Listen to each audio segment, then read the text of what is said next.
Professor MR. Nagaraj ಅವರಿಗೆ ವಂದಿಸಿ ಉಪಸ್ಥಿತರಿರ್ತಕ್ಕಂಥ ಎಲ್ಲ ಹಿರಿಯರಿಗೆ ವಂದನೆಯನ್ನು ಹೇಳ್ತಾ ಒಂದೆರಡು ಪ್ರಾಸ್ತಾವಿಕವಾಗಿ ಇವತ್ತಿನ ಈ ಕಾರ್ಯಕ್ರಮದ ಕುರಿತು ಒಂದೆರಡು ಪ್ರಾಸ್ತಾವಿಕ ಮಾತು. ಪರಮ ಪೂಜ್ಯ ಶ್ರೀಗಳವರು ಕರ್ನಾಟಕದಾದ್ಯಂತ ಹಲವಾರು ವರ್ಷಗಳಿಂದ ಭಗವದ್ಗೀತಾ ಅಭಿಯಾನವನ್ನು ಅತ್ಯಂತ ಯಶಸ್ವಿಯಾಗಿ ನಡೆಸಿಕೊಂಡು ಬರ್ತಾ ಇದ್ದಾರೆ. ಅದೇ ರೀತಿ ಈ ವರ್ಷವೂ ಕೂಡ ಭಗವದ್ಗೀತೆಯ 11ನೇ ಅಧ್ಯಾಯದ ಅಭಿಯಾನ ಪ್ರಾರಂಭ ಆಗಿದೆ. ಈ ವರ್ಷ ಶಿವಮೊಗ್ಗ ಜಿಲ್ಲೆಯನ್ನು ಕೇಂದ್ರವಾಗಿಟ್ಟುಕೊಂಡು ರಾಜ್ಯದಾದ್ಯಂತ ಈ ಅಭಿಯಾನ ನಡೀತಾ ಇದೆ. ಮುಂದಿನ ಹಂತದಲ್ಲಿ 3 ಚಕ್ರಗಳಲ್ಲಿ ಇದು ಭಗವದ್ಗೀತಾ 11ನೇ ಅಧ್ಯಾಯದ ಪಠಣ ಹಾಗೂ ಗೀತಾ ಜಯಂತಿಯ ದಿನ ಸಂಪೂರ್ಣ ಭಗವದ್ಗೀತೆಯ 18 ಅಧ್ಯಾಯಗಳ ಪಾರಾಯಣ, ಹೀಗೆ ಶ್ರೀಗಳವರ ಒಂದು ಆಶಯದಂತೆ ಯೋಜನೆ ರೂಪಿತವಾಗಿ ಪ್ರಾರಂಭ ಆಗ್ತಾ ಇದೆ. ಅವರ ಒಂದು ಮಾತು ಅಂತಂದರೆ ಪ್ರತಿ ಗ್ರಾಮದಲ್ಲಿಯೂ ಕೂಡ ಒಂದು ಭಗವದ್ಗೀತೆಯ ಶ್ಲೋಕ ಪಠಣ ಕೇಂದ್ರ ಆಗಬೇಕು ಹಾಗೂ ಆ ಸಪ್ತಾಹದ ಅವಧಿಯಲ್ಲಿ ಅಥವಾ ಸಾಧ್ಯ ಆದಾಗ ಒಂದು ಭಗವದ್ಗೀತೆಯ ಕುರಿತು ಒಂದು ಉಪನ್ಯಾಸ ಕಾರ್ಯಕ್ರಮವನ್ನು ತಜ್ಞರಿಂದ ವಿದ್ವಾಂಸರಿಂದ ಏರ್ಪಡಿಸಬೇಕು ಅನ್ನೋದನ್ನು, ಆ ಮೂಲಕ ಭಗವದ್ಗೀತೆಯ ಪಾರಾಯಣ ಒಂದು ಕಡೆ ಆದರೆ ಅದರ ಅರ್ಥಸಹಿತವಾಗಿ ಒಂದು ನಮಗೆ ತಿಳಿಯಲ್ಪಟ್ಟರೆ ಅದು ಇನ್ನೂ ಹೆಚ್ಚು ಪ್ರಯೋಜನಕಾರಿ ಅಂತ ಶ್ರೀಗಳವರ ಆಶಯ. ಆ ರೀತಿಯಾಗಿ ನಮ್ಮಲ್ಲಿ ಇವತ್ತು ಪ್ರೊಫೆಸರ್ ಎಂ.ಆರ್. ನಾಗರಾಜ್ ಅವರಿಂದ ಭಗವದ್ಗೀತೆಯ 11ನೇ ಅಧ್ಯಾಯದ ಕುರಿತು ಉಪನ್ಯಾಸವನ್ನು ನಾವು ಏರ್ಪಡಿಸಿದ್ದೇವೆ. ಆಗಮಿಸಿದಂಥ ತಮಗೆಲ್ಲರಿಗೂ ಪೂರ್ವಕವಾದಂತಹ ಸ್ವಾಗತ, ಸುಸ್ವಾಗತ. ಹಾಗೆ ಬಹುಶಃ ನಮ್ಮ ನಿರೀಕ್ಷೆ ಇವತ್ತು ಇಷ್ಟು ಕಡಿಮೆ ಇರಲಿಲ್ಲ, ಆದರೂ ಕೂಡ ನೀವೆಲ್ಲರೂ ಆಸಕ್ತಿಯಿಂದ ಆಗಮಿಸಿದ್ದೀರಿ. ಅದಕ್ಕೆ ಮತ್ತೊಮ್ಮೆ ತಮಗೆ ಪೂರ್ವಕವಾದಂತಹ ಸ್ವಾಗತ. ಈ ಸಂದರ್ಭದಲ್ಲಿ ಶ್ರೀಧರ ಸ್ವಾಮಿಗಳ ಒಂದು ಮಾತು ನೆನಪಿಗೆ ಬರ್ತದೆ. ಶ್ರೀಧರರು ಅವರ ಸವಾರಿ ನಿಮಿತ್ತ ಒಂದು ಗ್ರಾಮಕ್ಕೆ ಹೋದಾಗ ಕೆಲವು ಜನ ಅವತ್ತಿನ ಸಭೆಯಲ್ಲಿ ಭಾಗವಹಿಸಿರ್ತಾರೆ. ಆವಾಗ ಗುರುಗಳು ಆಪ್ತರು ಅವ್ರ ಹತ್ರ ಕೇಳ್ತಾರೆ, ಗುರುಗಳೇ, ನೀವು ಇಂಥ ತಪಸ್ವಿಗಳು, ಇವತ್ತು ನೀವು ನಮ್ಮೂರಿಗೆ ಬಂದಿದ್ದೀರಿ, ಆದರೆ ನಾವು ಕೆಲವು ಜನ ಭಾಗವಹಿಸಿದ್ದೇವೆ. ಇವತ್ತು ಬಹಳಷ್ಟು ಜನ ಇವತ್ತೇನು ಬರಲಿಲ್ಲ, ಬಂದಿದ್ದಾರೆ. ಇದಕ್ಕಿಂತ ಎಷ್ಟೋ ಜನ ಇವತ್ತು ಇದನ್ನು ಭಾಗವಹಿಸಲಿಲ್ಲ, ಅವರೆಲ್ಲ ಮನೆಯಲ್ಲೇ ಇದ್ದಾರೆ. ಇದಕ್ಕೆ ಕಾರಣ ಏನು ಅಂತ ಅರ್ಥ ಆಗ್ತಾ ಇಲ್ಲ ಅಂತ. ಅವಾಗ ಶ್ರೀಗಳವರು ಒಂದು ಮಾತನ್ನು ಹೇಳ್ತಾರೆ, ಅಯ್ಯೋ ನಿನಗೆ ಇನ್ನೊಂದು ಅರ್ಥ ಆಗಲಿಲ್ಲ, ಅವರಿಗೆಲ್ಲ ಇನ್ನೂ ಗುರುಗಳ ದರ್ಶನದ ಭಾಗ್ಯ ಯೋಗನೇ ಅವ್ರಿಗೆ ಬರಲಿಲ್ಲ, ಹಾಗಾಗಿ ಅವ್ರು ಯಾರೋ ಇವತ್ತು ಬರಲಿಕ್ಕೆ ಸಾಧ್ಯ ಆಗಲಿಲ್ಲ ಅಂತ. ಹಾಗೆ ಇವತ್ತು ಕೂಡ ನಮ್ಮ ಭಗವದ್ಗೀತೆಯ ಕುರಿತು ಚಿಂತನೆ ಮಾಡುವಂತಹ ಒಂದು ಅವಕಾಶ ನಾವು ಇಷ್ಟು ಲಭ್ಯ ಇವತ್ತಿನ ಉಪಸ್ಥಿತರಿಗಿಂತ ಇಷ್ಟು ಜನರಿಗೆ ಹೆಚ್ಚು ಒಂದು ಯಾವುದೋ ಪುಣ್ಯ ವಿಶೇಷದ ಸಿಕ್ಕಿದೆ ಅಂತ ನಾವು ಭಾವಿಸ್ಬೇಕು. ಹಾಗಾಗಿ ನಾವು ಸಂಖ್ಯೆಗಳ ಬಗ್ಗೆ ಬಹಳ ಯೋಚನೆ ಮಾಡಿದೆ. ಒಂದಷ್ಟು ಜನ ನಾವು ಇವತ್ತಿನ ಉಪನ್ಯಾಸವನ್ನು ಸಂಪೂರ್ಣವಾಗಿ ಆಸ್ವಾದಿಸಿದರೆ ಖಂಡಿತವಾಗಿಯೂ ನಮ್ಮ ಇವತ್ತಿನ ಒಂದು ಉಪನ್ಯಾಸ ಕಾರ್ಯಕ್ರಮ ಅತ್ಯಂತ ಯಶಸ್ವಿ ಅಂತ ನಾನು ಭಾವಿಸ್ತೇನೆ. ಹಾಗಾಗಿ ಇವತ್ತು ನಮ್ಮೊಂದಿಗೆ ತಮ್ಮ ವಿಸ್ತೃತವಾದಂತಹ ಚಿಂತನೆ, ಅಧ್ಯಯನ ಹಾಗೂ ಅನುಭವದಿಂದ ಭಗವದ್ಗೀತೆಯ 11ನೇ ಅಧ್ಯಾಯದ ಕುರಿತು ಉಪನ್ಯಾಸ ನೀಡಲು ಇರತಕ್ಕಂಥ ಪ್ರೊಫೆಸರ್ ಎಂ.ಆರ್. ನಾಗರಾಜ್ ಅವರನ್ನು ಈ ಸಂದರ್ಭದಲ್ಲಿ ಪೂರ್ವಕವಾಗಿ ವೇದಿಕೆಗೆ ಆಮಂತ್ರಿಸ್ತೇನೆ. ಎಲ್ಲ ಮಾತೆಯರಿಗೆ, ಮಕ್ಕಳಿಗೆ, ಹಿರಿಯರಿಗೆ ಮತ್ತೊಮ್ಮೆ ಈ ಕಾರ್ಯಕ್ರಮಕ್ಕೆ ಹೃತ್ಪೂರ್ವಕವಾದಂತಹ ಸ್ವಾಗತವನ್ನು ಗಣೇಶ್ ಹೆಗಡೆಯವರು ಎಂ.ಆರ್. ನಾಗರಾಜ್ ಅವರ ಕುರಿತು ಒಂದು 4 ಪರಿಚಯದ ಮಾತನಾಡಬೇಕಾಗಿ ಅವರನ್ನು ಕೇಳ್ಕೊಳ್ತಾರೆ.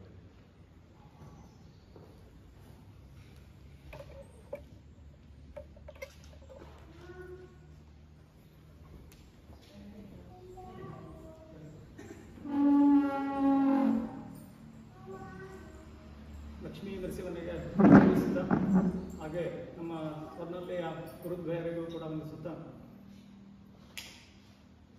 ಇವತ್ತಿನ ಈ ಒಂದು ಉಪನ್ಯಾಸಕಾರರಿಗೆ ಆಗಮಿಸಿದಂಥ ನಮ್ಮ ಗುರುಗಳಾದ ಪ್ರೊಫೆಸರ್ ಎಂ.ಆರ್. ನಾಗರಾಜ್ ಸರ್ ಅವರೇ ಹಾಗೂ ಎಲ್ಲ ತ್ಯಾಗಲಿಯ ನನ್ನ ಬಂಧುಗಳೇ, ಪ್ರೊಫೆಸರ್ ಎಂ.ಆರ್. ನಾಗರಾಜ್ ಸರ್ ಅವರನ್ನು 2004ರಿಂದ ಇಲ್ಲಿಗೆ ನಾನು ಕರೆಸ್ತಾ ಇದ್ದೇನೆ. ಅದು ನನ್ನ ಸುಯೋಗ. ನನಗೆ ಅವ್ರ ಪರಿಚಯ ಆಗಿ 20 ವರ್ಷಗಳ ಮೇಲೆ ಆಯಿತು. ಅಂದಿನಿಂದ ನಾವು ಇಲ್ಲಿಗೆ ನಮ್ಮೂರಿಗೆ ಬಂದಾಗೆಲ್ಲ ಸಾಮಾನ್ಯವಾಗಿ ತ್ಯಾಗಲಿ ದೇವಸ್ಥಾನದಲ್ಲಿ ಒಂದೊಂದು ಕಾರ್ಯಕ್ರಮವನ್ನು ಆಗಾಗ ಮಾಡ್ತಾ ಬಂದಾಗಿದೆ. ಅವರ ಒಂದು ಕಿರುಪರಿಚಯ ಈಗಾಗಲೇ ಅಭಿಮನ್ಯ ಇದರಲ್ಲಿ ಹಾಕಿದ್ದಾರೆ. ಅದನ್ನು ಭಾಳ ವಿಸ್ತಾರ ಮಾಡಲಿಕ್ಕೆ ಹೋಗಲ್ಲ. ಸಂಕ್ಷಿಪ್ತವಾಗಿ ಹೇಳೋದಾದರೆ ಸಾಹಿತ್ಯ, ತತ್ವಶಾಸ್ತ್ರ, ವಿಜ್ಞಾನ ಶಾಖೆಗಳಿಗೂ ಕೂಡ ತುಂಬ ಒಂದು ಅಧಿಕೃತವಾಗಿ ಮಾತನಾಡಬಲ್ಲಂಥ ಒಬ್ಬ ಅಪರೂಪದ ಚಿಂತಕರು professor M R Nagaraj sir ಅವರು. ಅದರ ಒಂದು ಎಲ್ಲ ಚಿಂತನೆಗಳನ್ನು ಜನಸಾಮಾನ್ಯರಲ್ಲಿ ಹರಡುವಂಥ ಒಂದು ನಿಟ್ಟಿನಲ್ಲಿ ಅವರು ಅದನ್ನೇ ಒಂದು ತಮ್ಮ ಧ್ಯೇಯ ಮಾಡಿಕೊಂಡು ರಾಜ್ಯಾದ್ಯಂತ ಸಾಕಷ್ಟು ಸಹಸ್ರಾರು ಉಪನ್ಯಾಸಗಳನ್ನು ನೀಡಿದ್ದಾರೆ. ಭಗವದ್ಗೀತೆ ಆಗಲಿ ಮಂಕುತಿಮ್ಮನಕಾಗಲಿ ಅವರ ಅನುದಿನದ ಸ್ಮರಣೆಯ ಒಂದು ಶ್ಲೋಕಗಳು, ಜೊತೆಗೆ ಬರೀ ಅದನ್ನು ಓದುವುದಷ್ಟೇ ಅಲ್ಲ, ಅದರ ತುಂಬ ಆಳವಾದ ಅರ್ಥವನ್ನು ಅವರು ಗ್ರಹಿಸಿದ್ದಾರೆ. ಒಂದೊಂದು ಶ್ಲೋಕವನ್ನೇ ಇಟ್ಟುಕೊಂಡು ಒಂದು ಉಪನ್ಯಾಸ ಬಹುಶಃ ಇವತ್ತು ಕೂಡ ಹಾಗೆ ಆಗುತ್ತೆ ಅಂತ ಅಂದ್ಕೊಂಡಿದ್ದೀನಿ. ಅಂಥ ಒಂದು ಅವಕಾಶ ನಮ್ಮ ಭಾಗದ ಜನರಿಗೆ ಸಿಕ್ಕಿದೆ ಅಂತ ಹೇಳ್ಬೋದು. ಹಾಗಾಗಿ ಅವರ ಪರಿಚಯಗಳು ಇನ್ನಷ್ಟು ಪರಿಚಯ ಅವರ ಮಾತಿನಲ್ಲೇ ವ್ಯಕ್ತ ಆಗುತ್ತೆ ಅಂತ ನಾನು ಹೇಳ್ತಾ, ನಿನ್ನೆ ದಿನ ಕೂಡ ಒಂದು ವೈಯಕ್ತಿಕ ಕಾರ್ಯಕ್ರಮದಲ್ಲಿ ಪ್ರಕೃತಿಯ ಲೀಲೆ ಅನ್ನೋ ಒಂದು ವಿಚಾರವಾಗಿ ಅವರು ಒಂದು ಉಪನ್ಯಾಸ ನೀಡಿದರು. ಅದರ ಒಂದು ರೆಕಾರ್ಡಿಂಗ್ ಇದೆ, ಅದನ್ನು ಕೂಡ ನಾನು ಇಲ್ಲಿ ಗ್ರೂಪಲ್ಲಿ ಶೇರ್ ಮಾಡಲಿಕ್ಕೆ ಹೇಳ್ತೀನಿ. ಅದನ್ನು ಕೇಳಿದ್ರೆ ಗೊತ್ತಾಗುತ್ತೆ. ಬಹುಶಃ ನಮಗೆ ನಮ್ಮ ಬದುಕಿನ ಒಂದು ಅತ್ಯಂತ ಮೂಲಭೂತವಾದಂಥ ಫಿಲಾಸಫಿ, ಈ ಕಷ್ಟ ಸುಖಗಳನ್ನು ನಾನು ಹೇಗೆ ನೋಡಬೇಕು, ಬದುಕನ್ನು ಹೇಗೆ ನಡೆಸ್ಕೊಂಡು ಹೋಗಬೇಕು ಅನ್ನೋಂಥ ಒಂದು ಅತ್ಯಂತ ಮೂಲಭೂತವಾದಂಥ ಫಿಲಾಸಫಿ ಅಂತ ತತ್ವಶಾಸ್ತ್ರ ಅಂತ ಹೇಳ್ಬೋದು. ಅದನ್ನು ತುಂಬ ಸರಳವಾಗಿ ಎಲ್ಲರಿಗೂ ಮನಮುಟ್ಟುವಂತ ವಿವರಿಸಿದ್ದಾರೆ. ಅದನ್ನು ಕೂಡ ತಾವು ಕೇಳಿ ಆ ಮುಖಾಂತರ ಅದನ್ನ ನಾವೆಲ್ಲ ಪ್ರಯತ್ನ ಪಡ್ಕೊಳ್ಳೋಣ. ಇವತ್ತಿನ ಉಪನ್ಯಾಸ ಹಾಗೆ ನಾಳೆ ಕೂಡ ನಿತ್ಯ ಶ್ಲೋಕ ಸುಮ್ಮನೆ ಬಾಯಿ ನಾವು ಹೆಚ್ಚು ಅದು ಹೋಗಿದೆ, ಆದರೆ ಬಂದವರು ಕೂಡ ನಾವು ಹಾಗೆ ಹೇಳ್ಕೊಂಡು ಹೋಗುವಂಥದ್ದಿದೆ. ಅದರ ಅರ್ಥ ತಿಳ್ಕೊಂಡಾಗ ಅದರ ಹೇಳುವ ಒಂದು ನಮಗೆ ಅನುಭೂತಿ ಹೇಗಾಗುತ್ತೆ ಅನ್ನೋದು ತಿಳ್ಕೊಂಡಾಗಲೇ ಆಗುತ್ತೆ. ಆಚಾರದ ಹಿಂದಿನ ವಿಚಾರ ತಿಳ್ಕೊಂಡು ನಾವು ಕೆಲಸ ಮಾಡೋದು ಅದು ಶ್ರೇಷ್ಠ ಮಾರ್ಗ ಅಂತ ಅನಿಸಿಕೆ.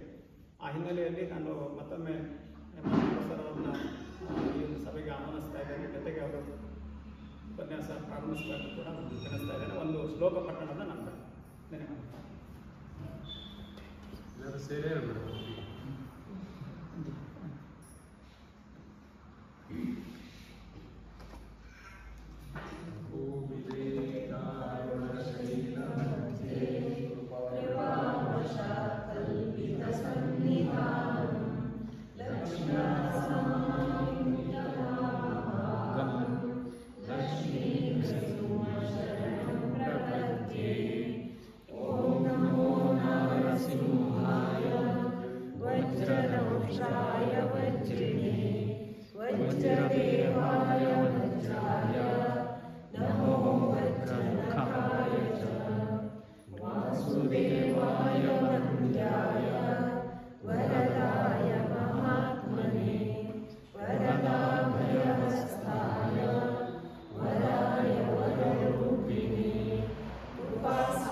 ತ್ಯಾಗಲಿಯ ಆಸ್ತಿಕ ಬಂಧುಗಳಿಗೆಲ್ಲ ಗೌರವಪೂರ್ವಕ ನಮಸ್ಕಾರ.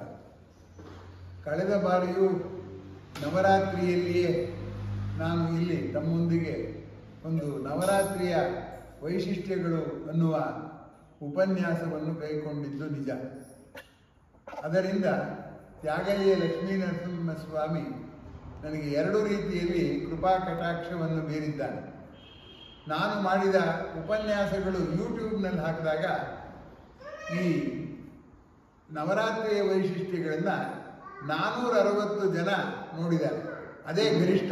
ಬೇರೆ ಉಪನ್ಯಾಸಗಳಿಗೆಲ್ಲದಕ್ಕಿಂತ ಹೆಚ್ಚಾಗಿ ಈ ನವರಾತ್ರಿಯ ವೈಶಿಷ್ಟ್ಯಗಳು ಉಪನ್ಯಾಸ ಮಾಡಿರೋದು ಒಂದು ನನಗೆ ನೀಡಿದ ಕೃಪೆ ಅಂತ ನಾನು ಭಾವಿಸ್ಕೊಂಡಿದ್ದೀನಿ. ಎರಡನೇದು, 1 ವರ್ಷದೊಳಗಾಗಿ ಮತ್ತೊಮ್ಮೆ ನೀನು ನನ್ನ ಸನ್ನಿಧಿಗೆ ಬಂದು ಉಪನ್ಯಾಸ ಮಾಡುವು ಅನ್ನುವ ಅವಕಾಶವನ್ನು ಕಲ್ಪಿಸಿಕೊಟ್ಟಿದ್ದಾನೆ. ಆ ಎರಡಕ್ಕೂ ನಾನು ಲಕ್ಷ್ಮೀ ನರಸಿಂಹಸ್ವಾಮಿಗೆ ವಂದಿಸಿ ನನ್ನ ಮಾತುಗಳನ್ನು ಪ್ರಾರಂಭ ಮಾಡಿದ್ದೇನೆ. ಈಗ 4 ತಿಂಗಳ ಹಿಂದೆ ನಾನು ಶಿಸ್ತಿಗೆ ಬಂದಿದ್ದೆ.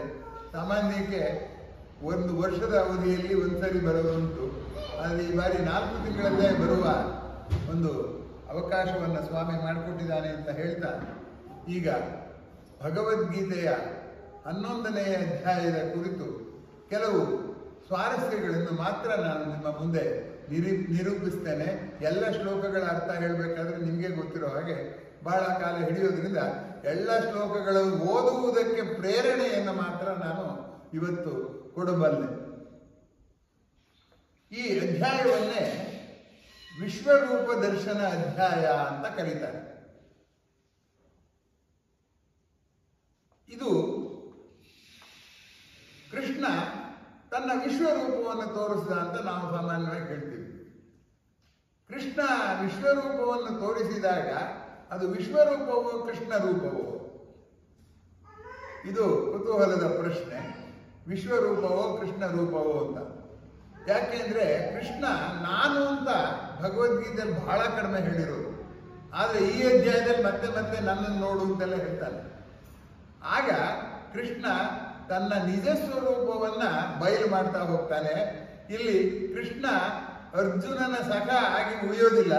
ತನ್ನ ಅತಿಮಾನುಷ ಸಾಮರ್ಥ್ಯವನ್ನ, ತಾನೇ ವಿಶ್ವದ ಎಲ್ಲ ಭಾಗ ಅನ್ನುವಂಥ ಗುಟ್ಟನ್ನ ಬಿಟ್ಕೊಡ್ತಾನೆ. ಆ ಗುಟ್ಟನ್ನ ತನ್ನ ತಾಯಿ ಯಶೋದೆಗೂ ಬಿಟ್ಕೊಟ್ಟಿರ್ಲಿಲ್ಲ ಅಂತ ಪುರಂದರದಾಸರು ಹಾಡಿರೋದನ್ನ ನೀವು ಕೇಳೇ ಇದ್ದೀರಾ. ಯಾವುದು? ಜಗದೋದ್ಧಾರನ ಆಡಿಸಿದಳೆ ಯಶೋದೆ, ಜಗದೋದ್ಧಾರನ ಮಗನೆಂದು ತಿಳಿಯುತ್ತ ಸುಗುಣಾಂತರಂಗನ ಆಡಿಸಿದಳೆ ಯಶೋದೆ ಅಂತ ಬರೀತಾರೆ ಪುರಂದರದಾಸರು.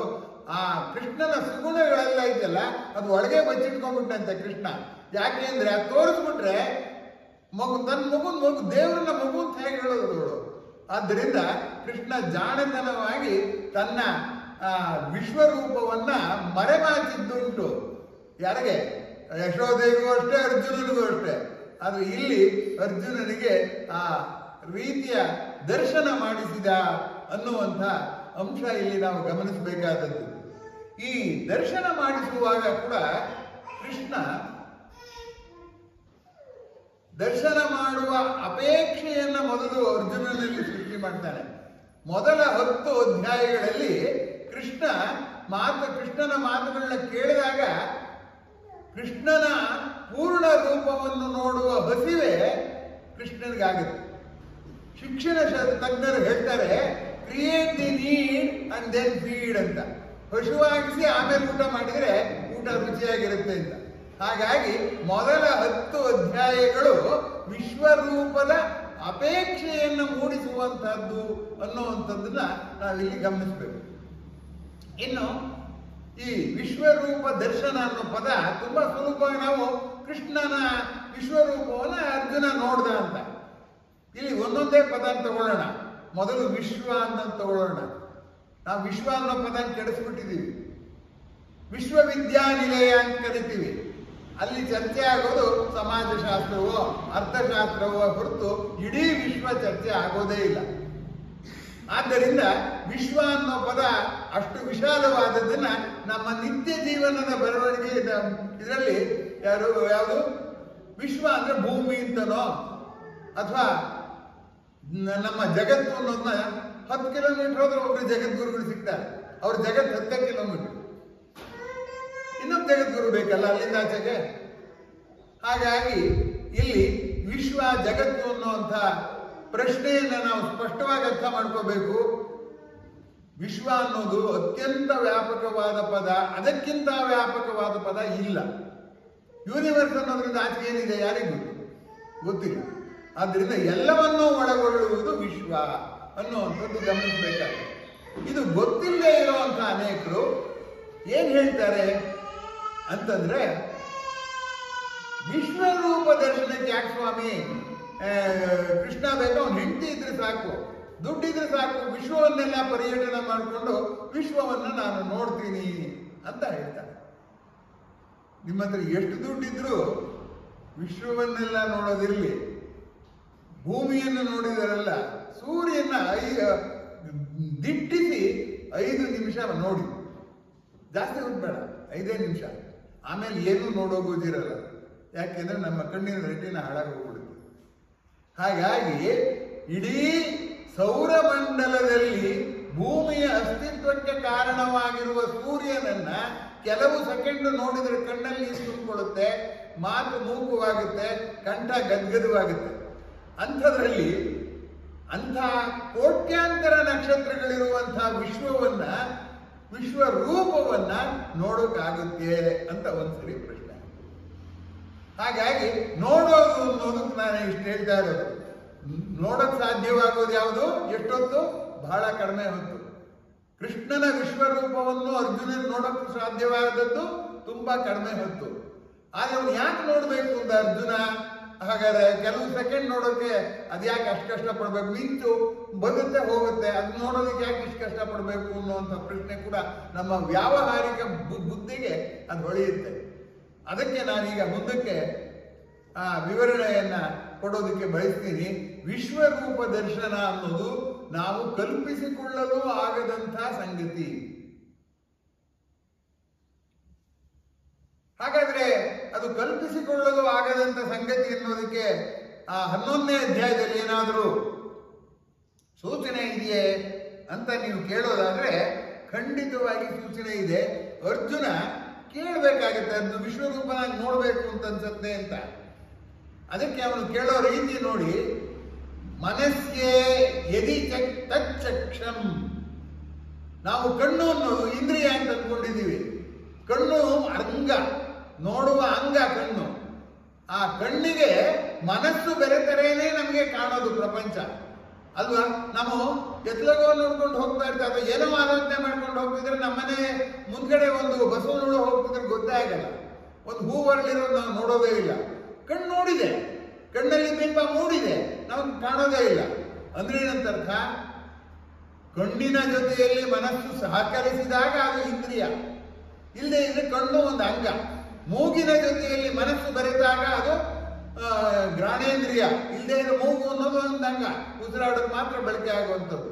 ಹೀಗಾಗಿ ಮನಸ್ಸೇ ಯದಿ ತಚ್ಚಕ್ಷಂ, ಮನಸ್ಸಿನ ಜೊತೆಯಲ್ಲಿ ಕಣ್ಣು ಸೇರಿಸಿ ಮಯಾ ದೃಷ್ಟು ಮಿತಿ ಪ್ರಭೋ, ನಾನೇನಾದ್ರೂ ನೋಡಕ್ ಸಾಧ್ಯವಾದರೆ ಯೋಗೇಶ್ವರ ತಥೋ ಮೇ ತ್ವಂ ದರ್ಶಯಾತ್ಮಾನಂ ಅವ್ಯಯಂ, ನೀನು ನನಗೆ ಅದನ್ನ ನೋಡಕ್ ಸಾಧ್ಯವಾದ್ರೆ ತೋರಿಸು ಅಂತ ಹೇಳ್ದ.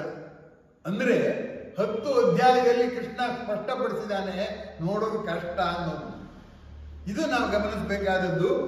ಇಲ್ಲಿ ಇಂದ್ರಿಯ ಚಕ್ಷುರ್ ಮನಸ ಅಂತ ಇದೆ ಅಲ್ವಾ? ಆದ್ದರಿಂದ ನಾವು ಭವ್ಯವಾದದ್ದನ್ನ ಬಹಳ ಕಾಲ ನೋಡ್ಲಾರು, ಸ್ವಲ್ಪ ಕಾಲ ನೋಡಿ ಬಹಳ ಕಾಲ ಬುದ್ಧಿಯಲ್ಲಿ ಕಂಡುಕೋಬೇಕು. ಯಾಕೆಂದ್ರೆ ಪರಮಾತ್ಮ ತತ್ವ ಬುದ್ಧಿಗ್ರಾಹ್ಯ, ಇಂದ್ರಿಯ ಗ್ರಾಹ್ಯ ಅಲ್ಲ. ಹಾಗಾದ್ರೆ ಇಂದ್ರಿಯಲ್ಲಿ ನೋಡೋಗೋದೇ ಇಲ್ಲ, ಕಣ್ಮುಚ್ಕೊಂಡು ಕೂತ್ಕೊಂಡ್ರೆ ಆಗತ್ತ ಅಂದ್ರೆ ಇಂದ್ರಿಯ ಸೂಚ್ಯ, ಇಂದ್ರಿಯ ಸೂಚ್ಯತೆ. ಸಂಸ್ಕೃತದಲ್ಲಿ ಹೇಳ್ತಾರಲ್ಲ, ಏನು ಶಾಖಾಚಂದ್ರ ನ್ಯಾಯ ಅಂತ. ಎಲ್ಲಿದೆ ತೆಂಗಿನ ಮರ ಅಂದ್ರೆ ಆ ಕಿಟಕಿ ಕಂಬಿ ಮಧ್ಯ ನೋಡು ಅಂತ ನಾವು ಹೇಳಿದಾಗ ಕಿಟಕಿ ಕಂಬಿ ಮಧ್ಯ ತೆಂಗಿನ ಮರ ಇಲ್ಲ. ಅಲ್ಲಿಂದ ನಿನ್ನ ದೃಷ್ಟಿಯನ್ನ ಮುಂದಕ್ಕೆ ವಿಸ್ತರಿಸಿದರೆ ಅಲ್ಲಿ ತೆಂಗಿನ ಮರ ಕಾಣುತ್ತೆ ಅಂತ. ಹಾಗಾಗಿ ಇದನ್ನ ಸಂಸ್ಕೃತದಲ್ಲಿ ಶಾಖಾಚಂದ್ರ ನ್ಯಾಯ ಅಂತಾರೆ. ಹಾಗೆ ಶಾಖಾಚಂದ್ರ ನ್ಯಾಯದಿಂದ ಭಗವಂತನ ಅನಂತತೆಯನ್ನ ಕಂಡುಕೊಳ್ಳಕ್ ನಮ್ಮ ಹತ್ರ ಏನಿದೆ? ಶಾಂತ ಕಣ್ಣೇ ಇರೋದು. ಆದ್ದರಿಂದ ಶಾಂತ ಕಣ್ಣು ಅನಂತವನ್ನು ನೋಡೋದಿಲ್ಲ. DVG ಅವರು ಮಂಕುತಿಮ್ಮನ ಕಗ್ಗದಲ್ಲಿ ಹೇಳ್ತಾರೆ, ಕಟ್ಟಡದ ಪರಿಯ ನಿಟ್ಟಿಗೆ ಎಂತು ಕಂಡೀತು, ಸೊಟ್ಟಾಗಿ ನಿಲ್ಲದು ಪೆಟ್ಟು ಬೀಳುವುದು. ಸೃಷ್ಟಿ ಕಟ್ಟಡದಲ್ಲಿ ನೀನೊಂದಿಟ್ಟಿಗೆ ಸೊಟ್ಟಾದರೆ ಪೆಟ್ಟು ತಿನ್ನುವ ಜೋಕೆ ಮಂಕುತಿಮ್ಮ ಅಂತ. ವಿಶ್ವರೂಪ ದರ್ಶನ ಮಾಡ್ತೀನಿ ಅಂತ ಮಾಡೋ ಕೆಲಸ ಬಿಟ್ಟು ನೋಡೋ ಹಾಗಿಲ್ಲ. ಯಾಕೆಂದ್ರೆ ಕರ್ತವ್ಯವನ್ನು ನಾನು ಮಾಡ್ಬೇಕಲ್ಲ. ನಾನು ಇಟ್ಟಿಗೆ ಕಟ್ಟಡ ನೋಡ್ತೀನಿ ಅಂತ ಕಟ್ಟಡದಿಂದ ಈಚೆಗೆ ಬಂದ್ರೆ ಜನ ಪೆಟ್ಟು ಕೊಡ್ತಾರೆ, ಯಾಕೋ ಇಟ್ಟಿಗೆ ಈಚೆಗೆ ಬರ್ತಿದೆ ಅಂತ. ಹಾಗಂತ DVG ಅವರು ಹೇಳ್ತಾರೆ. ಅಂದ್ರೆ ವಿಶ್ವರೂಪ ದರ್ಶನ ಅನ್ನೋದು ಮುಖ್ಯ ಅಲ್ಲ, ಆ ದರ್ಶನದಿಂದ ಬರುವ ತೀರ್ಮಾನ, ಕೆನೆ ತುಂಬಾ ಮುಖ್ಯವಾದದ್ದು ಅಂತ ನಾನು ನಿಮಗೆ ಮನವಿ ಮಾಡ್ಕೊಳ್ತೇನೆ. ವಿಶ್ವ ಅನ್ನೋ ಪದ ಇಷ್ಟೊತ್ತಾಯ್ತು, ಈಗ ರೂಪ ಅನ್ನೋ ಪದ ಹೇಳ್ತೇನೆ. ನಮ್ಮ ಇಂದ್ರಿಯಗಳು ಅನೇಕ ವಸ್ತುಗಳನ್ನು ತೋರಿಸುತ್ತೆ, ಅದರ ಆಕಾರವನ್ನು ತೋರಿಸುತ್ತೆ. ಈ ಮೈಕು ಈ ಆಕಾರ ಇದೆ. ಹೀಗೆ 100 ವರ್ಷದ ಹಿಂದೆ ಈ ಮೈಕ್ನಲ್ಲಿರೋ ಪರಮಾಣುಗಳೆಲ್ಲಿದ್ದು ಹೇಗಿದ್ದು? ಇದರ ಗತ ಕಾಲವನ್ನ ಅದು ಸೂಚಿಸುವುದಿಲ್ಲ, ಹೌದಾ? ಇನ್ನು 100 ವರ್ಷ ಆದ್ಮೇಲೆ ಈ ಮೈಕ್ ಎಲ್ಲಿರುತ್ತೆ ಅದನ್ನು ಸೂಚಿಸುತ್ತೋ? ಇಲ್ಲ. ತತ್ಕಾಲಿಕ ಸತ್ಯವನ್ನ ಹೇಳುತ್ತೆ ಹೊರತು ಯಾವ ಸತ್ಯದ ಮೂಲವನ್ನು ಹೇಳೋದಿಲ್ಲ, ಭವಿಷ್ಯವನ್ನು ಹೇಳೋದಿಲ್ಲ. ಅದು ನಮ್ಮ ಇಂದ್ರಿಯಗಳ ಮಿತಿ. ನನಗೆ ಇದರ ರೂಪ ಕಾಣುತ್ತೆ, ಚಿತ್ರ ಬರೆಯಬಲ್ಲೆ, ಆದರೆ ರೂಪುಗೊಂಡ ರೂಪ ವಿಕಾರ ಯಾವುದು ಕಾಣೋದಿಲ್ಲ. ಆದ್ದರಿಂದ ನಮ್ಮ ಇಂದ್ರಿಯಗಳು, ನಾವು ಎಲ್ಲ ತೀರ್ಮಾನಗಳು ತತ್ಕಾಲಿಕ ಸತ್ಯದ ಮೇಲೆ ನಿಂತಿದೆ ಅಂತಂದ್ರೆ ನಿಮ್ಗೆ ಆಶ್ಚರ್ಯ ಅನ್ನಿಸ್ಬೋದು. ಈ ಉದಾಹರಣೆಗೆ ನಾನು ಊಟ ಮಾಡಿದೆ ಅಷ್ಟೇ. ನಾನು ಊಟ ಮಾಡಿದ್ಮೇಲೆ ಜೀರ್ಣಿಸಿದವ್ರು ಯಾರು? ನಾನು ಹೋಗ್ಬಿಟ್ಟು ಇಲ್ಲಿ ಪ್ರೋಟೀನ್ ಇದೆ ಇದನ್ನು ಜೀರ್ಣಿಸು ಅಂತ ಹೇಳ್ತಿದ್ದೀನ? ನಾನು ಅದರ ಬೆನ್ನತ್ತಿದ್ದೀನ? ಏನೂ ಇಲ್ಲ, ತಂತಾನೇ ಜೀರ್ಣವಾಗ್ತಿದೆ. ಅದಕ್ಕೆ ಕೃಷ್ಣ ಹೇಳ್ತಾನೆ, ಅಹಂ ವೈಶ್ವಾನರೋ ಭೂತ್ವ ಪ್ರಾಣಿನಾಂ ದೇಹಮಾಶ್ರಿತಂ ಪ್ರಾಣಾಪಾನ ಸಮಾಯುಕ್ತಂ ಪಚ್ಯಾಂ ಅನ್ನಂ ಚತುರ್ವಿಧಂ. ಅದು ಎಷ್ಟು ವಿಚಿತ್ರ. ಇವತ್ತು ಬೇಳೆ ತಿಂತೀನಿ, ನಾಳೆ ಇನ್ನೇನೋ ತಿಂತೀನಿ, ಕಾಳು ತಿಂತೀನಿ, ಇನ್ನೊಂದು ದಿವಸ ಮೈದಾ ಹಿಟ್ಟು ತಿಂತೀನಿ, ಇನ್ನೊಂದು ದಿವಸ ಗೋಧಿ ಹಿಟ್ಟು ತಿಂತೀನಿ, ಇನ್ನೊಂದು ದಿವಸ ಕಡಲೆ. ನೀನೇನಾದ್ರು ತಿನ್ನು, ಜೀರ್ಣ ಮಾಡುತ್ತಲ್ಲ. ಏನ್ ತಿಂತಾನಕ್ಕೇನಾದ್ರು ನಮ್ಗೆ ನಿರ್ಬಂಧ ಇದೆಯಾ? ನಮ್ಮ ನಾಲ್ಗೆ, ನಮ್ಮ ದೇಹ ಹೇಳಿಲ್ಲ, ನಾವು ಕೇಳುವುದಿಲ್ಲ. ಆದ್ದರಿಂದ ತಿನ್ನುವ ನಾನು ಮಾತ್ರ ನಾನು, ಜೀರ್ಣಿಸುವ ನಾನು ಯಾರು? ಕೃಷ್ಣ.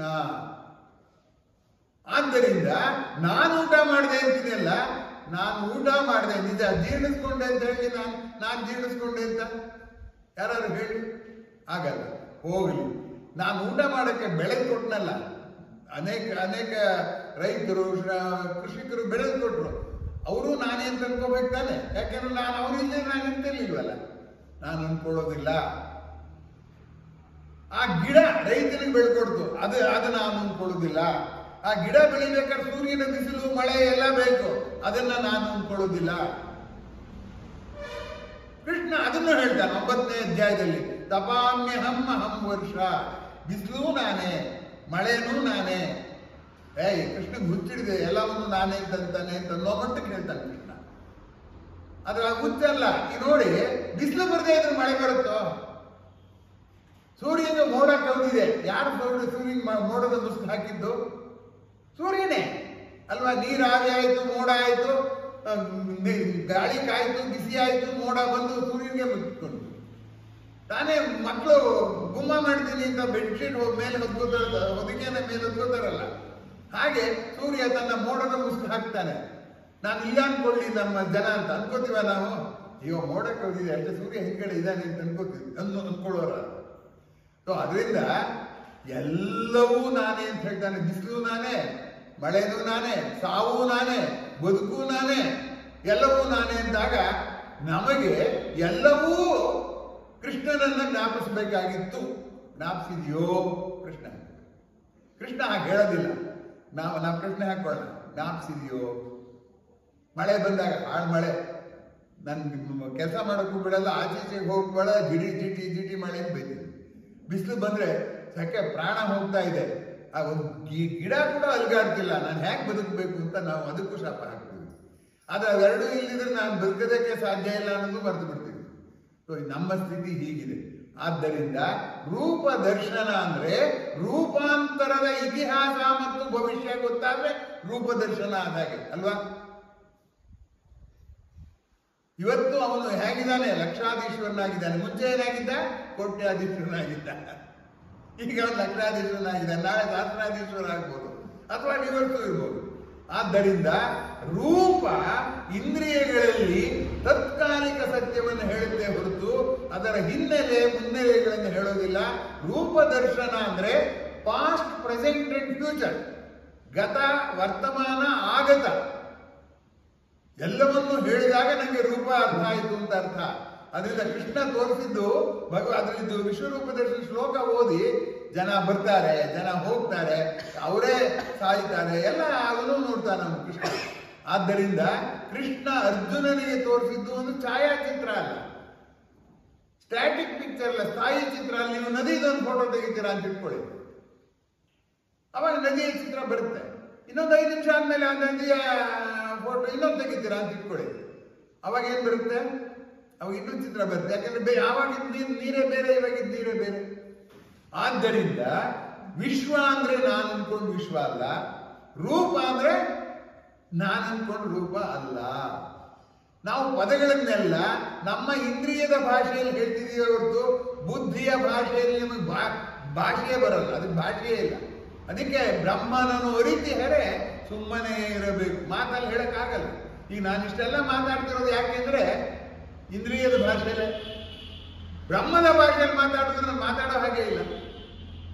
ಅದೇ ಮಾತಿನಿಂದ ತಿಳಿಯಕ್ಕಾಗಲ್ಲ, ಮಾತಿನಿಂದ ತಿಳಿದಿದ್ರೆ ಕಿವಿ ಕೇಳಿಸ್ಕೊಂಡ್ಬಿಡ್ಬೋದಾಗಿತ್ತು, ಕಣ್ಣಿನಿಂದ ನೋಡಕ್ಕಾಗಲ್ಲ, ಸೂರ್ಯನ ನೋಡಕ್ಕಾಗಲ್ಲ ಅಂತಲ್ಲ. ನೋಡಕ್ಕೆ ಆಗದಿದ್ಮೇಲೆ ಇನ್ನು ಮುಂದಿನ ಮಾತೇ ಇಲ್ಲ. ಇನ್ನು 3ನೆಯ ಪದ ವಿಶ್ವರೂಪ ದರ್ಶನ ಅನ್ನುವಂಥವಳು. ನಾವೆಲ್ಲ ಸೂರ್ಯ ನೋಡಿದೀವೋ ಇಲ್ಲೋ?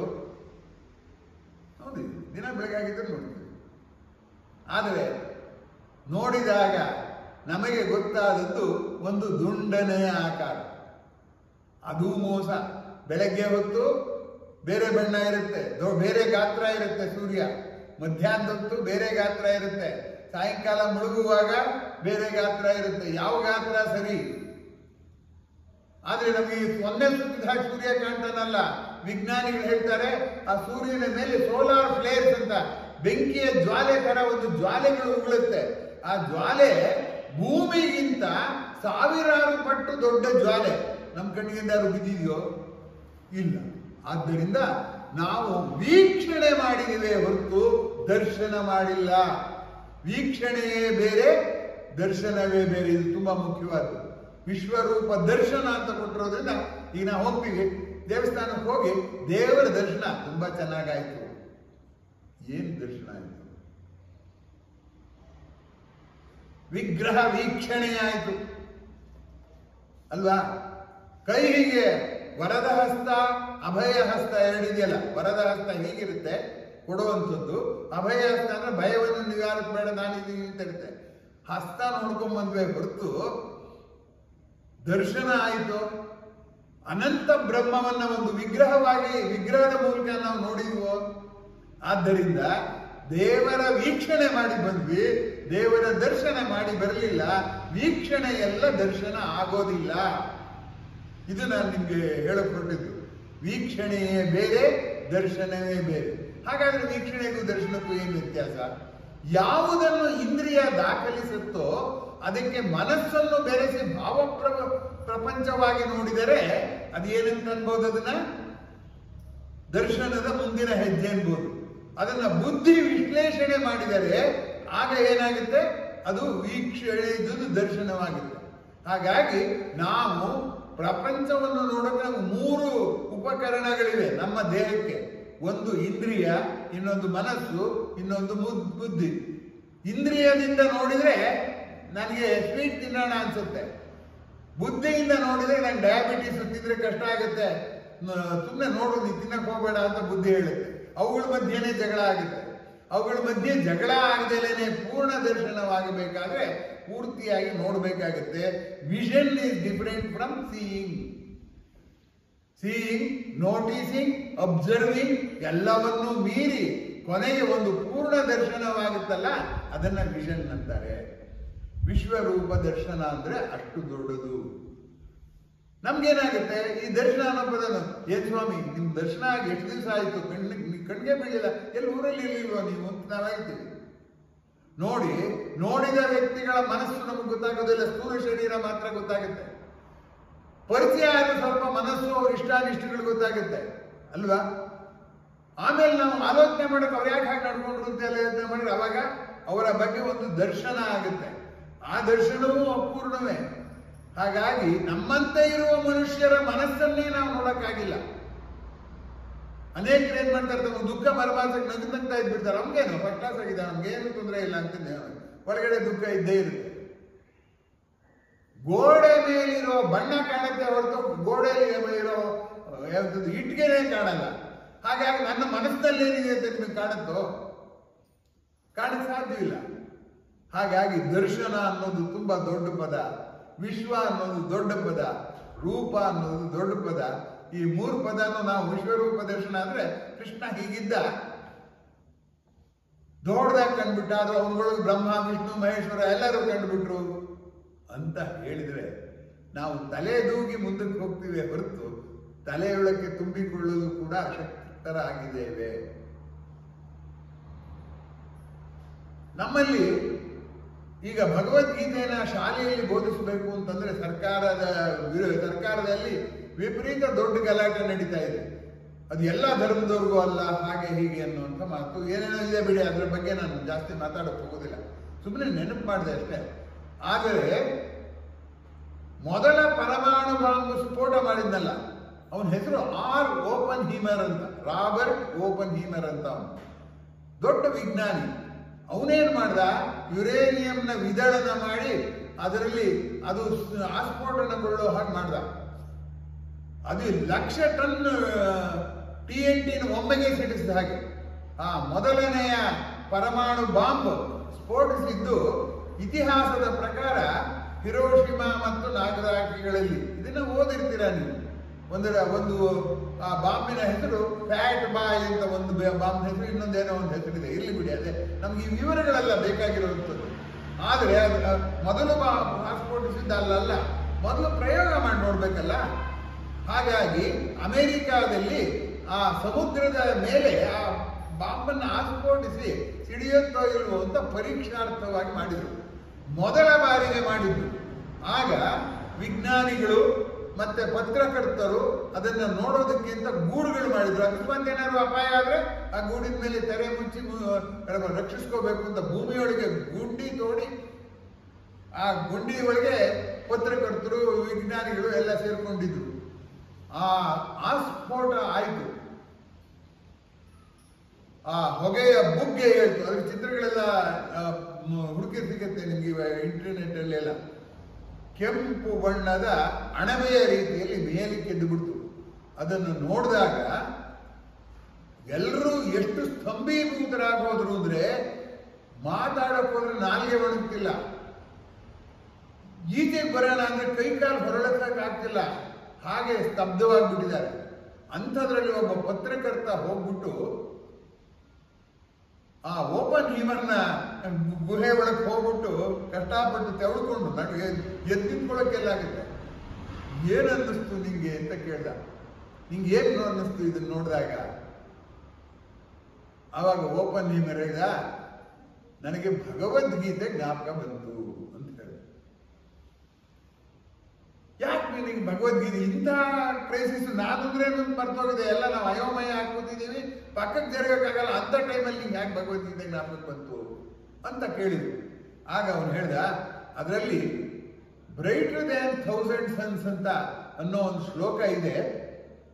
ಆ ಶ್ಲೋಕ ಜ್ಞಾಪಿಸ್ಕೊಂಡು ಈಗ ನನಗೆ 1000 ಸೂರ್ಯರ ಬೆಳಕನ್ನ ಇಷ್ಟು ಹತ್ತಿರದಿಂದ ಒಟ್ಟಿಗೆ ನೋಡ್ಬಿಟ್ಟು ನಾನು ಸ್ತಂಭೀಭೂತನಾದಾಗ ಅದು ಜ್ಞಾಪಕ ಬಂತು ಅಂತ ಹೇಳಿದ್ರು. ಆ ಶ್ಲೋಕ ಎಲ್ಲಿದೆ ಅಂದ್ರೆ 11ನೇ ಅಧ್ಯಾಯದಲ್ಲಿದೆ. ಆ ದೃಷ್ಟಿಯಿಂದ ಕೂಡ ಈ ಏನು ಅಂದ್ರೆ ಭಗವದ್ಗೀತೆ 11ನೇ ಅಧ್ಯಾಯ ತುಂಬಾ ಮುಖ್ಯ ಆಗತ್ತೆ. ಅದರಲ್ಲಿ 12ನೇ ಶ್ಲೋಕ ದಯಮಾಡಿ ತೆಗೀರಿ. 12ನೇ ಶ್ಲೋಕ. ಅಲ್ಲಿ ಇದನ್ನ ಅವನು ಜ್ಞಾಪಿಸ್ಕೊಂಡಿದ್ದು ಯಾರು? Robert Oppenheimer. ಇದೆಲ್ಲ ಗೊತ್ತಿಲ್ಲ, ಸುಮ್ಮನೆ ಭಗವದ್ಗೀತೆ ಮಂತ್ರ ಅರ್ಥ ಹೇಳ್ಕೊಂಡು ಹೋದ್ರೆ ಏನು ಪ್ರಯೋಜನ ಆಗುದಿಲ್ಲ. ನಮ್ಗೆ ಅದನ್ನ ನೋಡಿದ್ರೆ ರೋಮಾಂಚನ ಆಗ್ಬೇಕು ನೋಡಿ. ಅದ್ರಲ್ಲಿ ಕೃಷ್ಣ ಹೇಳ್ತಾನೆ ಅಲ್ಲ, ಇದನ್ನ ಹೇಗಿದ್ದಾನೆ ಅನ್ನೋದು ಅರ್ಜುನ ನೋಡ್ದ ಅಂತ ಸಂಜಯ್ ಹೇಳುವಂಥದ್ದು. ದಿವಿ ಸೂರ್ಯ ಸಹಸ್ರಸ್ಯ, ಹಗಲು ನಲ್ಲಿನ ಸೂರ್ಯ 1000 ಜನ ಸೇರ್ತಿದ್ರೆ ಭವೇತ್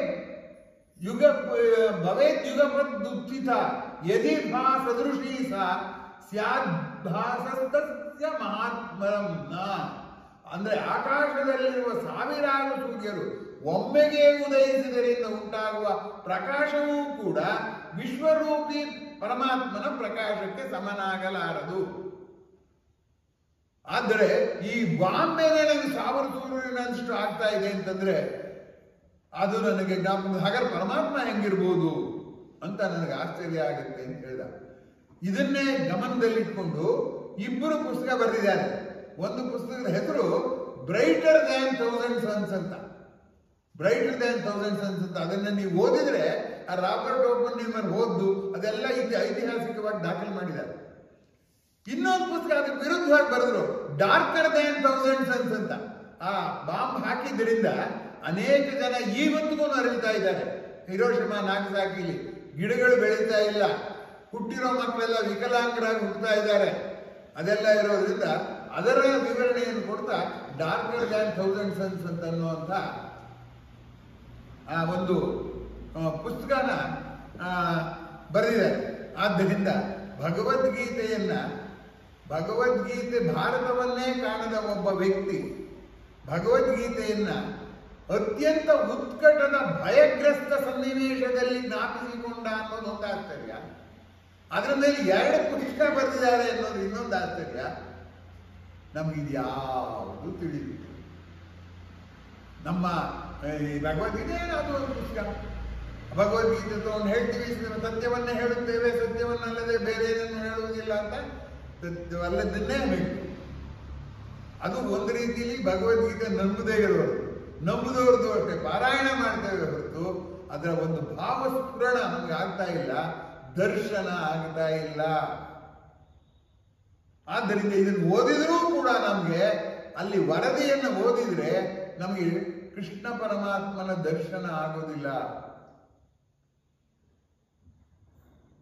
ಕೆಲವು ಮಾಹಿತಿಗಳು ನಮಗೆ ಲಭ್ಯ ಆಗುತ್ತೆ, ನಮಗೆ ಗೊತ್ತಿಲ್ಲದಿರೋ ಕೆಲವು ಮಾಹಿತಿಗಳು ಸಿಗುತ್ತೆ, ಆದರೆ ದರ್ಶನ ಆಗೋದಿಲ್ಲ.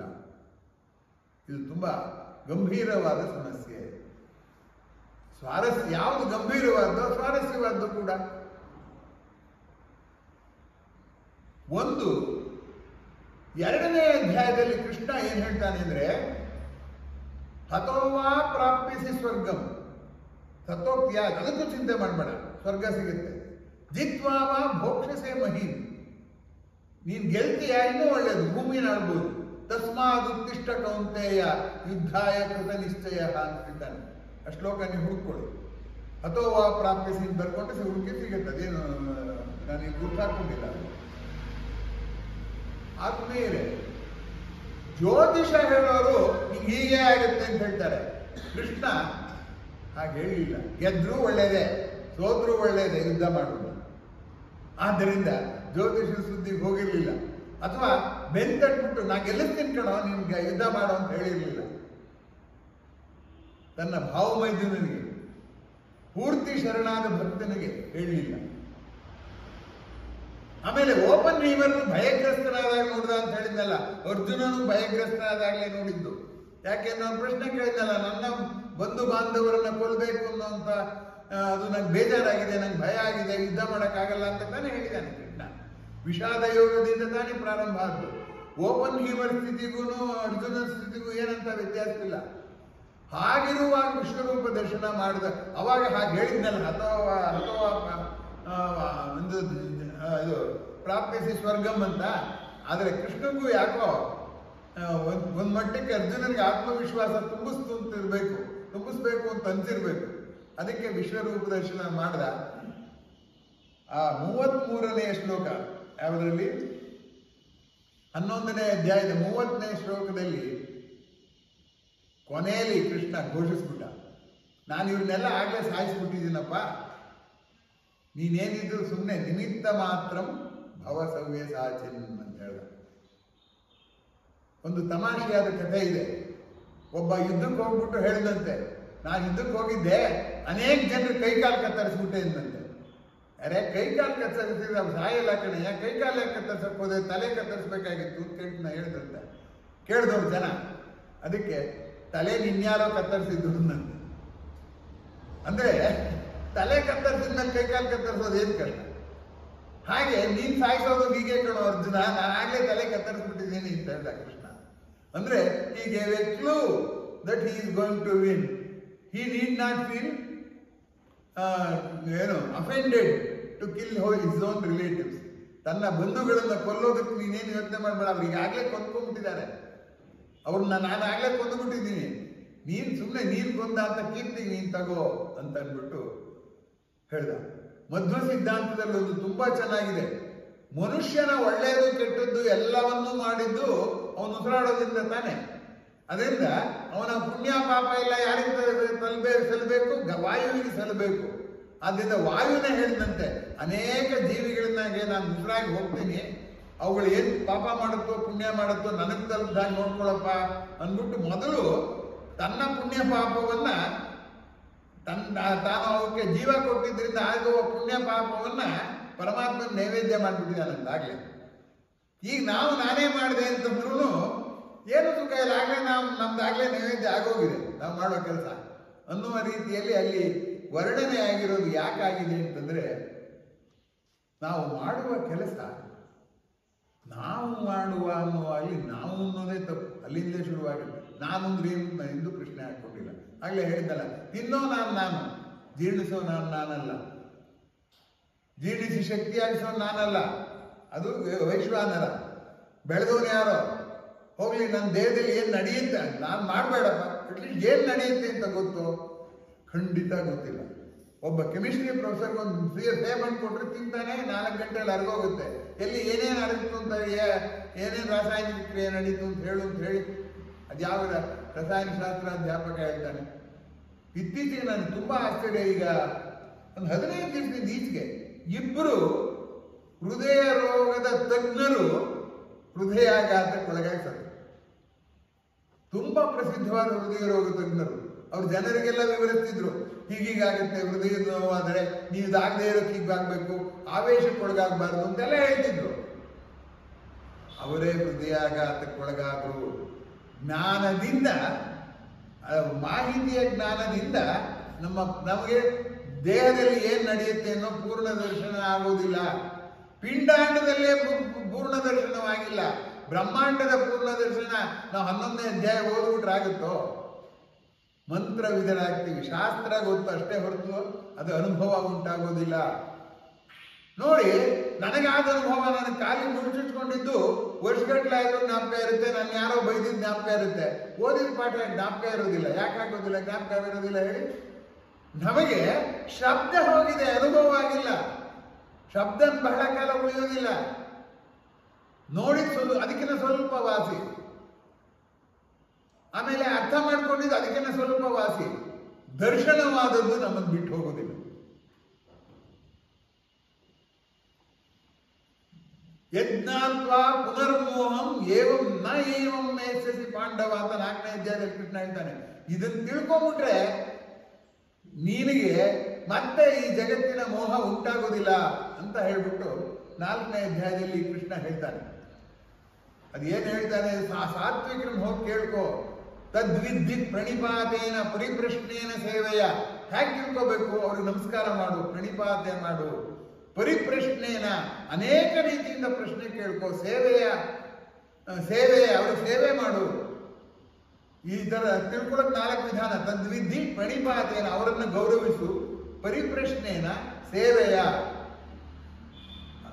ಸೇವೆ ಮಾಡಿ ಅವ್ರಿಗೆ ಆಸೆ ಬರ್ಬೇಕು, ಹೇಳ್ಬೇಕು ಅನ್ನೋಂಥ ಆಸೆ ಬರ್ಬೇಕು. ಹಾಗೆ ಮಾಡು. ಅವಾಗ ಅವ್ರು ಹೇಳ್ತಾರೆ, ಉಪದೇಶಂತಿ ತೇ ಜ್ಞಾನಂ, ಆ ಜ್ಞಾನವನ್ನು ಅವ್ರು ಉಪದೇಶಿಸ್ತಾರೆ. ಜ್ಞಾನಿನೋ ಸತ್ವದರ್ಶಿನಃ, ಜ್ಞಾನಿಗಳು ನಮ್ಮ ದೌರ್ಬಲ್ಯನ ಏನೋ ನಿಂಗೆ ಇಷ್ಟು ಬರಲ್ಲ ಹೋಗು ಅಂತ ಯಾವ ಶಿಷ್ಯನಿಗೂ ಹೇಳೋದಿಲ್ಲ. ಅವನ ಹಾಗೆ ಹೇಳೋದು ಅಧ್ಯಾಪಕನ ಅಲ್ವೇ ಇಲ್ಲ. ಹಂಗೆ ಹೇಳ್ತಾರೆ ಅಂತ ಅಲ್ಲಿ 4ನೇ ಅಧ್ಯಾಯದಲ್ಲಿ ಕೃಷ್ಣ ಹೇಳ್ತಾನೆ. ಓಕೆ, ಈಗ ನಾವು ನಮ್ಮ ವೇಳೆ ಮುಗಿತಾ ಬಂತ, ಗಡಿಯಾರ ಸರಿಯಾಗಿದೆ ಅಂದ್ಕೊಂಡಿದ್ದೆ, ಅದು ನಿಂತೋಗಿದೆ.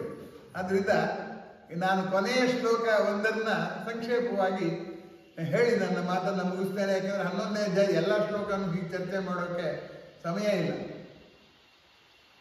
ಕೊನೆಯ ಶ್ಲೋಕ 41ನೇ ಶ್ಲೋಕ ಅಂತ ಕಾಣುತ್ತೆ, ಕೊನೆಯದು. 11ನೇ ಅಧ್ಯಾಯ ಕೊನೆಯ ಶ್ಲೋಕ. ಅಂದ್ರೆ ಕೊನೆಯ ಶ್ಲೋಕ ಯಾಕೆ ಆಯ್ಕೆ ಮಾಡಿಕೊಂಡೆ ಅಂತಂದ್ರೆ, ಕರೆಕ್ಟ್. 55ನೇ ಶ್ಲೋಕ ಕರೆಕ್ಟ್. ಹಾ, 55ನೇ ಶ್ಲೋಕ ಯಾಕೆ ಆಯ್ಕೆ ಮಾಡಿಕೊಂಡೆ ಅಂದ್ರೆ, ವಿಶ್ವರೂಪ ದರ್ಶನ ಮಾಡಿದ್ರಿಂದ ಕೃಷ್ಣ ಏನ್ ತೀರ್ಮಾನಕ್ಕೆ ಬರಬೇಕು ಅಂತ ಇದಾನೋ ಅದನ್ನ ಕೆಲವು ಪದಗಳಲ್ಲಿ ಹೇಳ್ಬಿಡ್ತಾನೆ. ಏನೇನು ಪದ? ನೋಡಿ ಎಷ್ಟು ಪದ. ಮತ್ ಕರ್ಮ ಕೃತ್. ನಿನ್ನ ಕೆಲಸ ಅಂತ ಮಾಡಬೇಡ, ನನ್ನ ಕೆಲಸ ಅಂತ ಮಾಡು. ಮತ್ ಕರ್ಮ ಕೃತ್. ಎರಡನೇದು ಪರಮತ್ ಪರಮೋ, ನನ್ನನ್ನೇ ಅತ್ಯುತ್ತಮವಾದದ್ದವನು ಅಂತ ಭಾವಿಸು. ಸುಪ್ರೀಂ ಕೋರ್ಟ್ ಅಲ್ಲಿಂದಾಚೆಗೆ ಕೇಸ್ ಹಾಕಬೇಕಾಗಲ್ಲ. ಮತ್ ಕರ್ಮ ಕೃತ್ ಮತ್ ಪರಮ. ಮೂರನೇದು ಮದ್ ಭಕ್ತ, ನನ್ನ ಭಕ್ತನೆಂದು ನೀನು ಗುರುತಿಸ್ಕೋ ಅಂತ.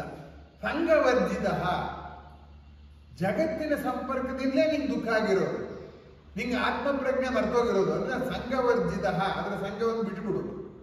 ನಿರ್ವೈರಂ ಸರ್ವಭೂತೇಶು. 5ನೇದು ಯಾವ ಜೀವಿಯ ಬಗ್ಗೆಯೂ ದ್ವೇಷ ತಳೆಯಬೇಡ. ಯಸ್ ಸಮಾನೇತಿ ಪಾಂಡವ, ಆಗ ನೀನು ನನ್ನ ಹಾಗೆ ಆಗ್ಬಿಡ್ತೀಯ ನೀನು ಅಂತ ಹೇಳಿದ್ದಾನೆ. 5 ಅಂಶಗಳನ್ನು ಹೇಳಿದ್ದಾನೆ.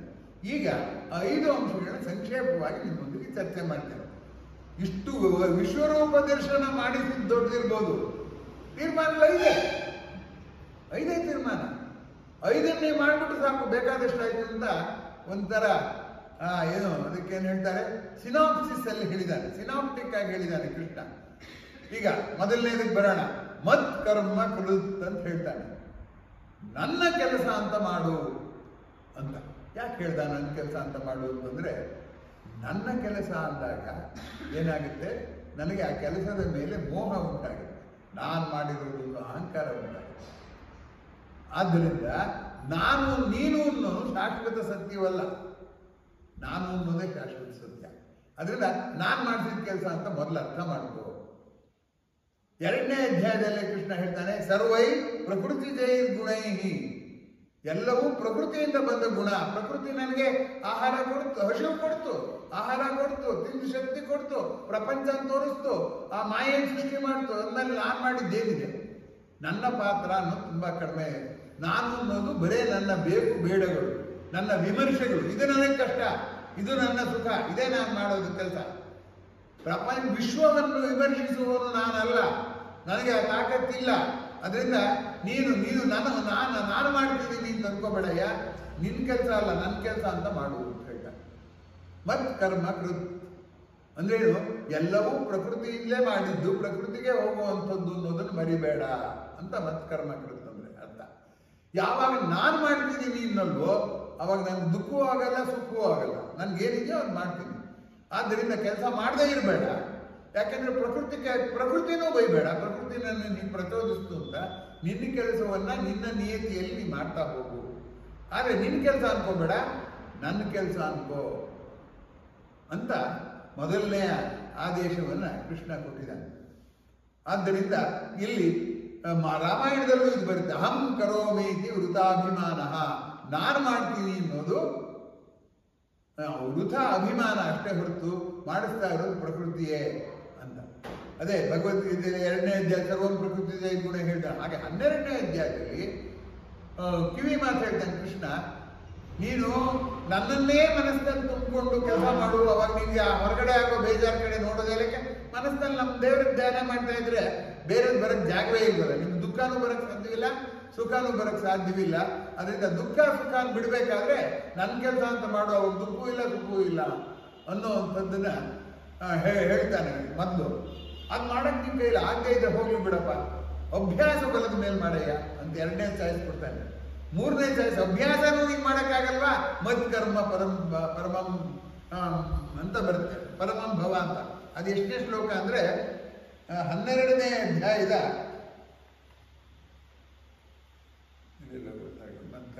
12ನೇ ಅಧ್ಯಾಯದ 10ನೇ ಶ್ಲೋಕ. 12ನೇ ಅಧ್ಯಾಯದ 10ನೇ ಶ್ಲೋಕ ದಯಮಾಡಿ ಓದಿ. ಆಮೇಲೆ ಮುಂದಕ್ಕೆ ಹೇಳ್ತಾನೆ, ನನ್ನ ಸಲುವಾಗಿ ನೀನು ಕೆಲಸ ಮಾಡಯ್ಯ, ಆಗ ನಿಮ್ಗೆ ಒಳ್ಳೇದಾಗುತ್ತೆ ಅಂತ ಹೇಳ್ತಾನೆ. ಅಂದ್ರೇನು? ದೇವ್ರು ನಮ್ಮನ್ನು ಸೃಷ್ಟಿಕರ್ತ ಬಂದು ನಮ್ಮನ್ನು ಕೇಳ್ಕೋಬೇಕಾ, ನನ್ನ ಕೆಲಸ ನೀನು ಮಾಡು ಅಂತ. ನೋಡಿ 12ನೇ ಅಧ್ಯಾಯದ 10ನೇ ಶ್ಲೋಕನ ಹೆಂಗೆ ಹೇಳ್ತಾನೆ ಅಂತ. 12ನೇ ಅಧ್ಯಾಯ 10ನೇ ಶ್ಲೋಕ.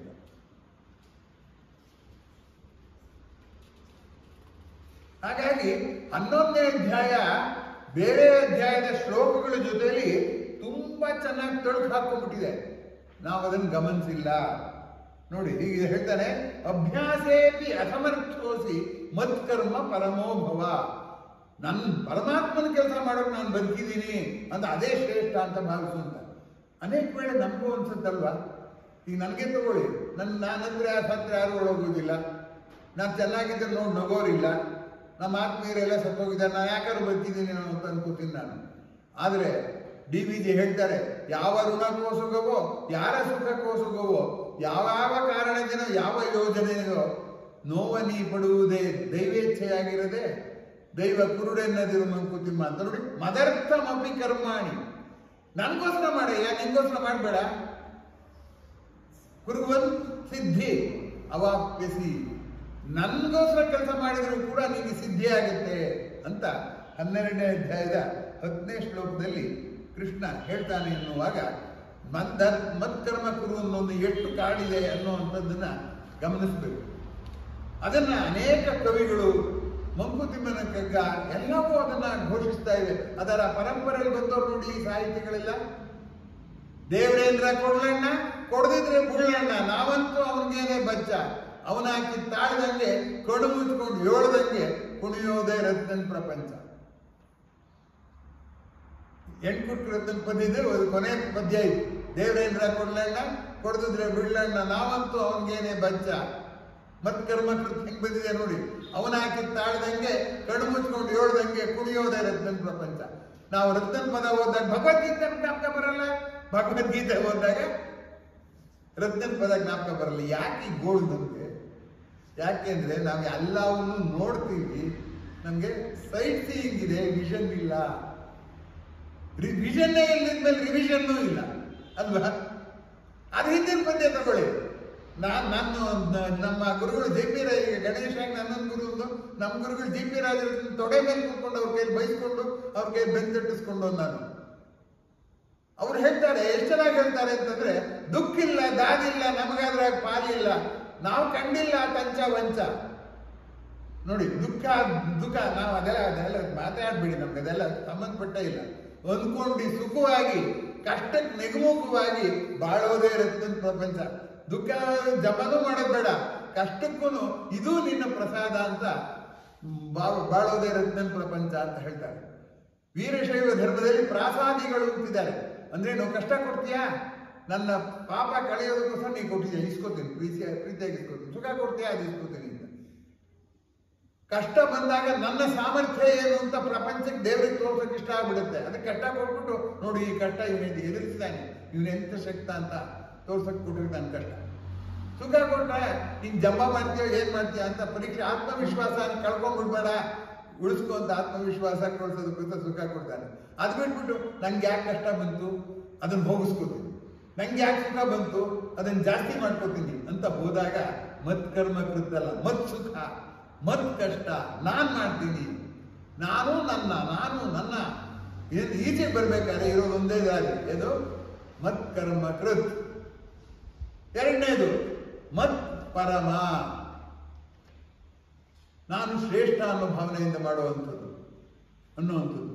ಅನೇಕ ಕಡೆಯಲ್ಲಿ ಹೇಳ್ತಾನೆ, ಗತಿರ್ಭರ್ತ 9ನೇ ಅಧ್ಯಾಯ, ಗತಿರ್ಭರ್ತ ಪ್ರಭುತ್ ಸಾಕ್ಷಿ ನಿವಾಸಂ ಶರಣಂ ಸುಹೃತ್ ಪ್ರಭವಂ ಪ್ರಳಯನ್ ಸ್ಥಾನಂ ನಿಧಾನಂ ಬೀಜ ಮೌವ್ಯಯಂ. ಎಲ್ಲ ನಾನೇ ಹೋಗಯ್ಯ, ನಿನ್ನ ಗತಿ ನಿರ್ಧಾರ ಮಾಡೋ ನಾನು, ಭರ್ತ ಯಜಮಾನ ನಾನು, ಪ್ರಭು ನಾನೇ, ಸಾಕ್ಷಿಯಾಗಿ ನೀನು ಪ್ರಪಂಚ ನೋಡ್ತಿದ್ಯಲ್ಲ, ನಿನ್ನೊಳಗೂ ಇದ್ದೀನಿ ನಾನು.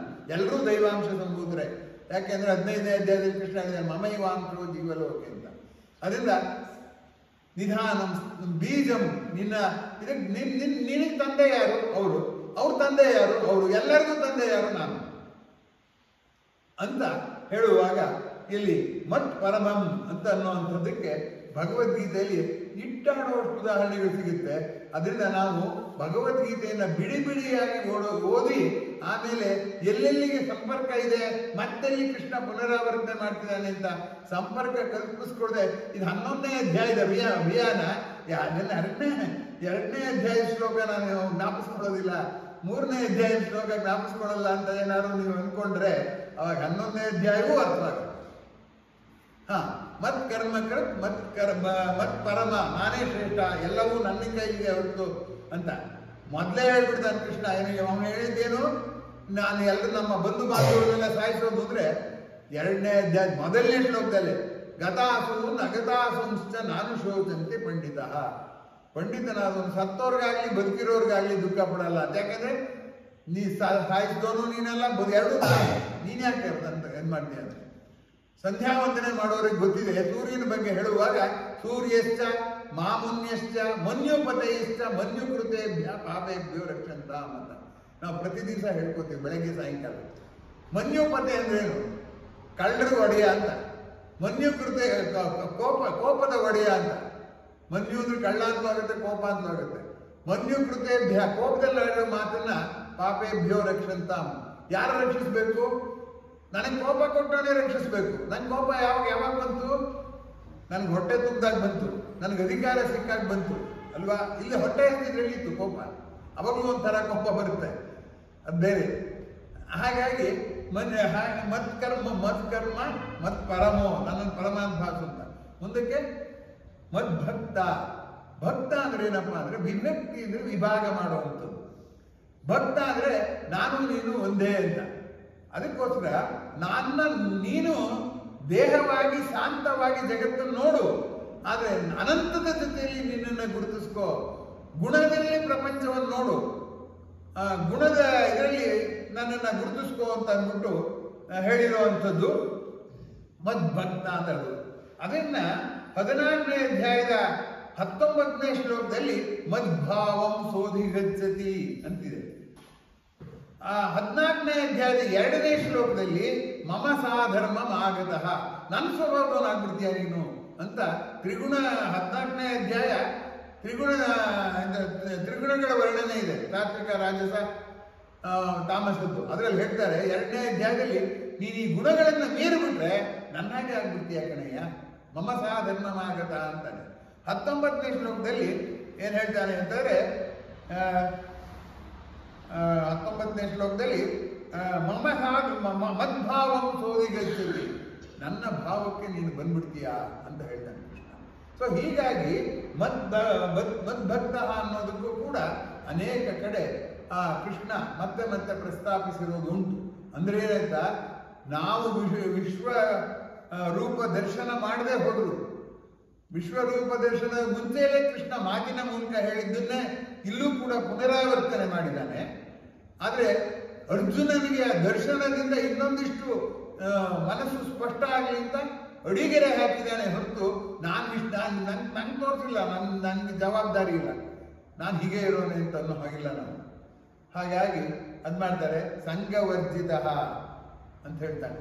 ನಮಗೆ ದುಃಖ ಆಗೋದು ನಮ್ಮೊಳಗೆ ದುಃಖ ಇಲ್ಲ, ನಾವು ಸಚ್ಚಿದಾನಂದ ಸ್ವರೂಪರು, ಜಗತ್ತಿನಲ್ಲಿ ದುಃಖ ಇಲ್ಲ. ಆದ್ರೆ ಜಗತ್ತನ್ನ ನಾನು ನೋಡಿದಾಗ, ಎರಡು ಸಂಪರ್ಕಕ್ಕೆ ಬಂದಾಗ, ಸಂಘ ಬಂದಾಗ ಏನಾಗುತ್ತೆ, ನಮಗೆ ದುಃಖ ಆಗುತ್ತೆ. ಆದ್ದರಿಂದ ಸಂಘವರ್ಜಿತ ಅಂದ್ರೆ ಯಾವ ಸಂಘ ಬಿಡಬೇಕು ಅಂದ್ರೆ 3 ಸಂಘಗಳನ್ನ ಬಿಡಬೇಕಾಗುತ್ತೆ. ಒಂದು ಇಂದ್ರಿಯಗಳ ಸಂಘ. ನನಗೂ ಕಣ್ಣು ತೋರಿಸುತ್ತೆ, ಕಣ್ಣು ಫೈನೈಟ್ನೇ ತೋರಿಸುತ್ತೆ, ಅದರಿಂದ ಅದನ್ನೇ ನೆಚ್ಕೊಳ್ಳೋ ಹಾಗಿಲ್ಲ. ಇಂದ್ರಿಯ ಸಂಘ ಆದ್ಮೇಲೆ ಕರ್ಮ ಸಂಘ. ನಾನ್ ಮಾಡ್ತೀನಿ, ನಾ ಸರ್ ಮಾಡ್ಕೋತೀನಿ ಅಂತಲ್ಲ, ನಂಗೆ ಏನ್ ಕೈಲಾಯ್ತೋ ಅದು ಮಾಡ್ತೀನಿ ಅಷ್ಟೇ, ಅದ್ರ ಫಲಕ್ಕೆ ನಾನು ಹೋಗೋದಿಲ್ಲ ಅಂತ. ಆಮೇಲೆ ಲೋಕ ಸಂಘ. ಜಗತ್ತಿನಿಂದ ನಂಗೆ ಸಂತೋಷ, ನಂಗೆ ಕಾಲಿಗೆ ಗಾಯ ಆಗಿದೆ, ಹೊರಗಡೆ ಆಯಿಂಟ್ಮೆಂಟ್ ಅಂತ ಹಚ್ಕೋತೀನಿ. ಆದ್ರೆ ನನ್ನ ಮನಸ್ಸಿಗೆ ಗಾಯ ಆಗಿದೆ, ಪ್ರಪಂಚದ ಯಾವ ಭೋಗ ಸಾಮಗ್ರಿಯೂ ನನ್ನ ಗಾಯನ ವಾಸ ಮಾಡಲ್ಲ. ನನ್ ಆಗಿರೋ ಗಾಯನ ಅಲ್ಲೇ ವಾಸಿ ನಾನೇ ಮಾಡ್ಕೋಬೇಕು ಅನ್ನೋವಂಥದ್ದು. ಹಾಗಾಗಿ ಆ ಸಂಘವರ್ಜಿತ ಅನ್ನೋದನ್ನ ಎಷ್ಟು ಕಡೆ ಪ್ರಸ್ತಾಪ ಮಾಡಿದ್ದಾನೆ ಅಂದ್ರೆ ಲೆಕ್ಕವೇ ಇಲ್ಲ. ಈಗ ಉದಾಹರಣೆಗೆ ತ್ಯಕ್ವಾ ಕರ್ಮ ಫಲ ಸಂಗಮ್ ಅಂತಾನೆ, ಕರ್ಮ ಫಲವನ್ನು ಬಿಡು ಅಂತ 4ನೇ ಅಧ್ಯಾಯದಲ್ಲಿ ಹೇಳ್ತಾನೆ. ಆಮೇಲೆ 4ನೇ ಅಧ್ಯಾಯ 20ನೇ ಶ್ಲೋಕದಲ್ಲಿ ಹೇಳ್ತಾನೆ. ಆಮೇಲೆ ಲೋಕ ಸಂಘವನ್ನು ಬಿಡಬೇಕು ಅನ್ನೋದಕ್ಕೆ 13ನೇ ಅಧ್ಯಾಯದ 10ನೇ ಶ್ಲೋಕ ವಿವಿಕ್ತ ದೇಶ ಸೇವಿತ್ವಂ ಅಂತ ಬರ್ತದೆ 13ನೇ ಅಧ್ಯಾಯದ 10ನೇ ಶ್ಲೋಕದಲ್ಲಿ. ಅಂದ್ರೆ ಜಗತ್ತಿನಿಂದೆಲ್ಲ ದೂರ ಇದ್ದು ನೀನು ನನ್ನ ಸೇವೆ ಮಾಡುವಂತಾನೆ. ಮತ್ತೆ 18ನೇ ಅಧ್ಯಾಯದ 52ನೇ ಶ್ಲೋಕದಲ್ಲಿ ವಿವಿಕ್ತ ಸೇವೆ ಅಂತಾನೆ. ಜನಗಳ ಮಧ್ಯೆ ಇದ್ರೆ ಸಂಪರ್ಕ ಜಾಸ್ತಿ ಬರುತ್ತೆ. ನನ್ನ ಕಷ್ಟದ ಜೊತೆ ಇನ್ನೊಬ್ರು ಕಷ್ಟ, ನನ್ನ ಕಷ್ಟ ಆದ್ರೆ ಏನ್ ಮಾಡ್ತೀನಿ ನಾನು, ಇನ್ನೊಬ್ರು ಹೇಳ್ಕೊತೀನಿ. ಅವಾಗ ಅವ್ರ ಕಷ್ಟ ಹೇಳ್ಕೊತಾರೆ, ಅವಾಗ ನನ್ನ ಮನಸ್ಸಿನೂ ಗೋಚರಾಗಿ ಅಲ್ವಾ. ಅದಕ್ಕೆ DVG ಹೇಳ್ತಾರೆ, ತಲೆ ಬಾಗಿ ನೊಳ ಕೊಳಕ ಪೇಟದೊಳಗೆ ಕೊಳೆ ಆಗಿಬಿಟ್ಟಿದೆ. ಪಂಚ ನಿರಿಯಗಳ ಹರಕ ತಿಳಿಯಗೊಳ್ಳುವೆಯ ರಜಕಗಲ್ಲದೆ ಲೋಕರಿಗೆ ಬೇರೆಯವ್ರ ಹತ್ರ ಬಿಡಿ ಯಾಕೆ ಹೇಳ್ತೀಯ? ಅದು ಒಗದಾಕೊಂಡು ಅವನೊಬ್ಬನ್ ಹೇಳು ಸಾಕು. ನಿನ್ನ ಅಳಲು ದೂಡಗಳ ನಿನ್ನೊಳಗೆ ಬೈತಿಡದೆ ನೀನ್ ಇಳೆಗೆ ಹರಡುವುದೇಕೋ ಮಂಕುತಿಮ್ಮ. ನಿನ್ ಗೋಡ್ಕರೆ ಎಲ್ಲರಿಗೂ ಯಾಕೆ ಹೇಳ್ತೀಯಪ್ಪ? ಅದನ್ನ ನನ್ನ ಗುರುಗಳು ಹೊಟ್ಲಾಸ ಬರೆದ ದುಃಖ ಅಂತ ಒಂದು ಪುದ್ಯ ಬರೆದಿದ್ದಾರೆ. ಅದ್ರಲ್ಲಿ ಹೆಂಗೆ ಹೇಳ್ತಾರೆ, ನಿನ್ಗೇನಾದ್ರು ದುಃಖ ಆದ್ರೆ ನಮ್ಮ ಮುಂದೆ ಯಾಕೆ ಇರಿಸ್ತೀಯಪ್ಪ? ನಮಗೂ ದುಃಖ ಇದೆ, ಅದಕ್ಕೋಸ್ಕರ ನಿನ್ ದುಃಖ ಇರಿಸ್ಬೇಡ. ಹಾಗಾದ್ರೆ ಏನ್ ಮಾಡ್ಬೇಕು ಅಂದ್ರೆ, ದುಃಖ ಇದ್ರೆ ಇತ್ತಂತ ಹೇಳು, ಸಂತೋಷನು ಗಳಿಸು, ಮುಖದ ಮ್ಯಾಗೆ ನಿಷ್ಠೆಯಿಂದ ದುಃಖ ಕತ್ತಿಡಿ ತಳಿಸು, ನೆಗಿನ ಪರದೆ ಬೀಳ್ಸು, ಹಿಂಗೆ ದುಃಖಕ್ಕೆ ದಫನ್ ಮಾಡಿ ಅದಕ್ಕೆ ಕೊಸೆ ಕೀಳ್ಸು ಅನ್ನೋವಂಥದ್ದು. ಇಂದ್ರಿಯಗಳಿದ್ದಕ್ಕೆ ತುಂಬಾ ಚೆನ್ನಾಗಿ ಹೇಳ್ತಾನೆ ಕೃಷ್ಣ. ಆ ಸಂಘ ವೈದ್ಯತ ಅನ್ನೋದನ್ನ ಅದನ್ನು ಹೇಳಿ ನನ್ನ ಮಾತನ್ನ ಮುಗಿಸೋದಕ್ಕೆ ಪ್ರಯತ್ನ ಪಡ್ತೇನೆ. 3ನೇ ಅಧ್ಯಾಯದಿಂದ 3ನೇ ಅಧ್ಯಾಯದಲ್ಲಿ 42 ಮತ್ತು 43ನೇ ಶ್ಲೋಕ ತುಂಬಾ ಆಶ್ಚರ್ಯ ಹುಟ್ಟಿಸೋ ರೀತಿಯಲ್ಲಿ ಹೇಳ್ತಾನೆ. ಇಂದ್ರಿಯಾಣಿ ಪರಾಣ್ಯಾಹು ಅಂತ ಹೇಳ್ತಾನೆ. ಅಂದ್ರೆ ಏನಾಯ್ತು, ಇಂದ್ರಿಯಗಳು ಶ್ರೇಷ್ಠ. ಈಗ ಬಂಡೆ ಮೇಲೆ ಬಿಸಿಲು ಬೀಳುತ್ತೆ, ನನ್ನ ಮೇಲೆ ಬಿಸಿಲು ಬೀಳುತ್ತೆ, ನನ್ನ ತಲೆ ಚುರುಕಂದ್ರೆ ಅಯ್ಯೋ ಬಿಸಿಲು ಬಂದು ಒಳಗೆ ಹೋಗ್ತೀನಿ ಅಂತೀನಿ. ಆ ಬಂಡೆ ಏನು ಅನ್ನೋದಿಲ್ಲ, ಅದರಿಂದ ನಾನು ಬಂಡೆಗಿನ್ನ ಶ್ರೇಷ್ಠ ಅಂತ ಅನ್ಕೋತೀನಿ. ಇಂದ್ರಿಯಗಳು ನಿರ್ಜೀವಿಗೆ ಇಲ್ಲದೆ ಇರೋ ಇಂದ್ರಿಯಗಳು ಜೀವಿಗಿದೆ ಅಂತ ಅದನ್ನು ಶ್ರೇಷ್ಠ ಅಂತ ಹೇಳ್ತಾರೆ. ಇಂದ್ರಿಯಾಣಿ ಪರಾಣ್ಯಾಹು ಇಂದ್ರಿಯೇಭ್ಯ ಪರಂ ಮನಃ. ಅದಕ್ಕೆ ಮೀರಿದ ಮನಸ್ಸು ಹೇಳಿ ತೊಳಕ್ ಹೋಗ್ಬೇಕು ಅಂತ, ಬಿಸಿಲಲ್ಲಿ ಇರಬೇಡ ಅಂತ. ಮನಸ್ಸಷ್ಟು ಪರಾಬುದ್ಧಿ, ಮನಸ್ಸಿನ ಮೀರಿದ ಬುದ್ಧಿ. ಆದ್ರೆ ಬುದ್ಧಿ ಪರತಸ್ತುತೆ. ಆ ಬುದ್ಧಿ, ಈಗ ಇಂದ್ರಿಯಗಳನ್ನ ಮನಸ್ಸು ಕಂಟ್ರೋಲ್ ಮಾಡುತ್ತೆ, ಮನಸ್ಸನ್ನ ಬುದ್ಧಿ ಕಂಟ್ರೋಲ್ ಮಾಡುತ್ತೆ, ಬುದ್ಧಿನ ಯಾರು ಕಂಟ್ರೋಲ್ ಮಾಡುತ್ತೆ? ಈ ಮೂರನ್ನೂ ಕಂಟ್ರೋಲ್ ಮಾಡಿದ್ರೆ ನೆಮ್ಮದಿ ಸಿಕ್ಕೋದಿಲ್ಲ.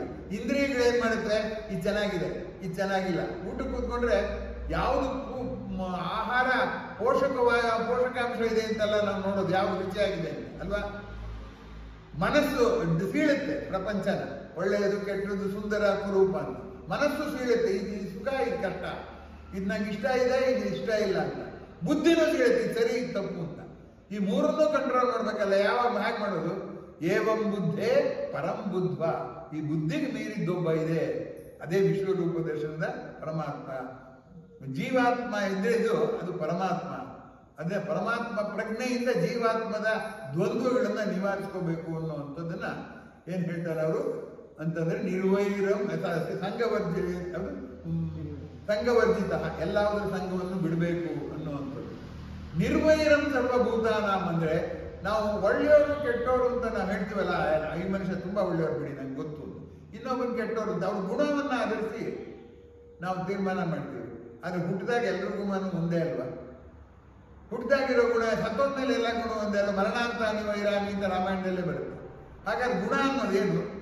ನನ್ನ ಒಳ್ಳೆಯ ಗುಣಕ್ಕೆ ಯಾರು ಕಾರಣರೋ ಇನ್ನೊಬ್ಬನ ಕೆಟ್ಟ ಗುಣಕ್ಕೂ ಅವರೇ ಕಾರಣ, ಅಥವಾ ಇನ್ನೊಬ್ಬನ ಒಳ್ಳೆಯ ಗುಣಕ್ಕೆ ಯಾರು ಕಾರಣರೋ ಕೆಟ್ಟ ಗುಣಕ್ಕೂ. ಅದೇ ಕಾರಣ ತತ್ವಕ್ಕೆ ಹೋದರೆ ಗುಣಭೇದವಿಲ್ಲ. ಕಾರಣ ಹುಡುಕದಲ್ಲೇ ಗುಣಕ್ಕೆ ನನಗೆ ಇದಿಷ್ಟವಾದ ಗುಣ ಇದ್ರ ಕಾರಣ ನಾನು ಬಂತು ಸೀಳುತ್ತೆ. ನಾನು ಅಂದ್ರೆ ಇಂದ್ರಿಯಗಳು, ಮನಸ್ಸು, ಬುದ್ಧಿ, ಅದು ಭೇದ ಭಾವ ಮಾಡ್ತದೆ ಹೊರತು. ರಾಮಕೃಷ್ಣಾಶ್ರಮದಲ್ಲಿ ಒಬ್ಬ ಸ್ವಾಮೀಜಿಯ ಹೆಸರೇನು ಗೊತ್ತೇನು? ಅಭೇದಾನಂದ ಅಂತ. ಅಭೇದ ಇರ್ಬೇಕಾದ್ರೆ ಯಾವುದ್ರ ಮೇಲೂ ವೈರವೂ ಇರಬಾರ್ದು, ಪ್ರೀತಿಯೂ ಇರಬಾರ್ದು, ಯಥಾರ್ಥವಾಗಿ ಗ್ರಹಿಸಬೇಕು. ಈ ಸುಖ ದುಃಖನ ನಮ್ಗೇನಾಗುತ್ತೆ, ಹೊಗಳ್ಬಿಟ್ಟಿದ್ದಾರೆ. ಪ್ರೀತಿ ಒಳ್ಳೇದು, ದ್ವೇಷ ಕೆಟ್ಟದ್ದು, ಸುಖ ಒಳ್ಳೇದು, ಕೆಟ್ಟದ್ದು. ನಾವೇನ್ ಮಾಡ್ತೀವಿ? ಪ್ರೀತಿ ದ್ವೇಷ ಪ್ರತ್ಯೇಕಿಸಕ್ಕೆ ಹೋಗ್ತೀವಿ. ಆದ್ರೆ ಅಲೆಯಲ್ಲಿ ಏರು ಇದೆ, ಇಳಿತಾನೂ ಇದೆ ಅಲ್ವಾ? ಅಲೆ ಮೇಲಕ್ಕೆ ಹೋಗುತ್ತೆ, ಕೆಳಗೆ ಬರುತ್ತಲ್ಲ.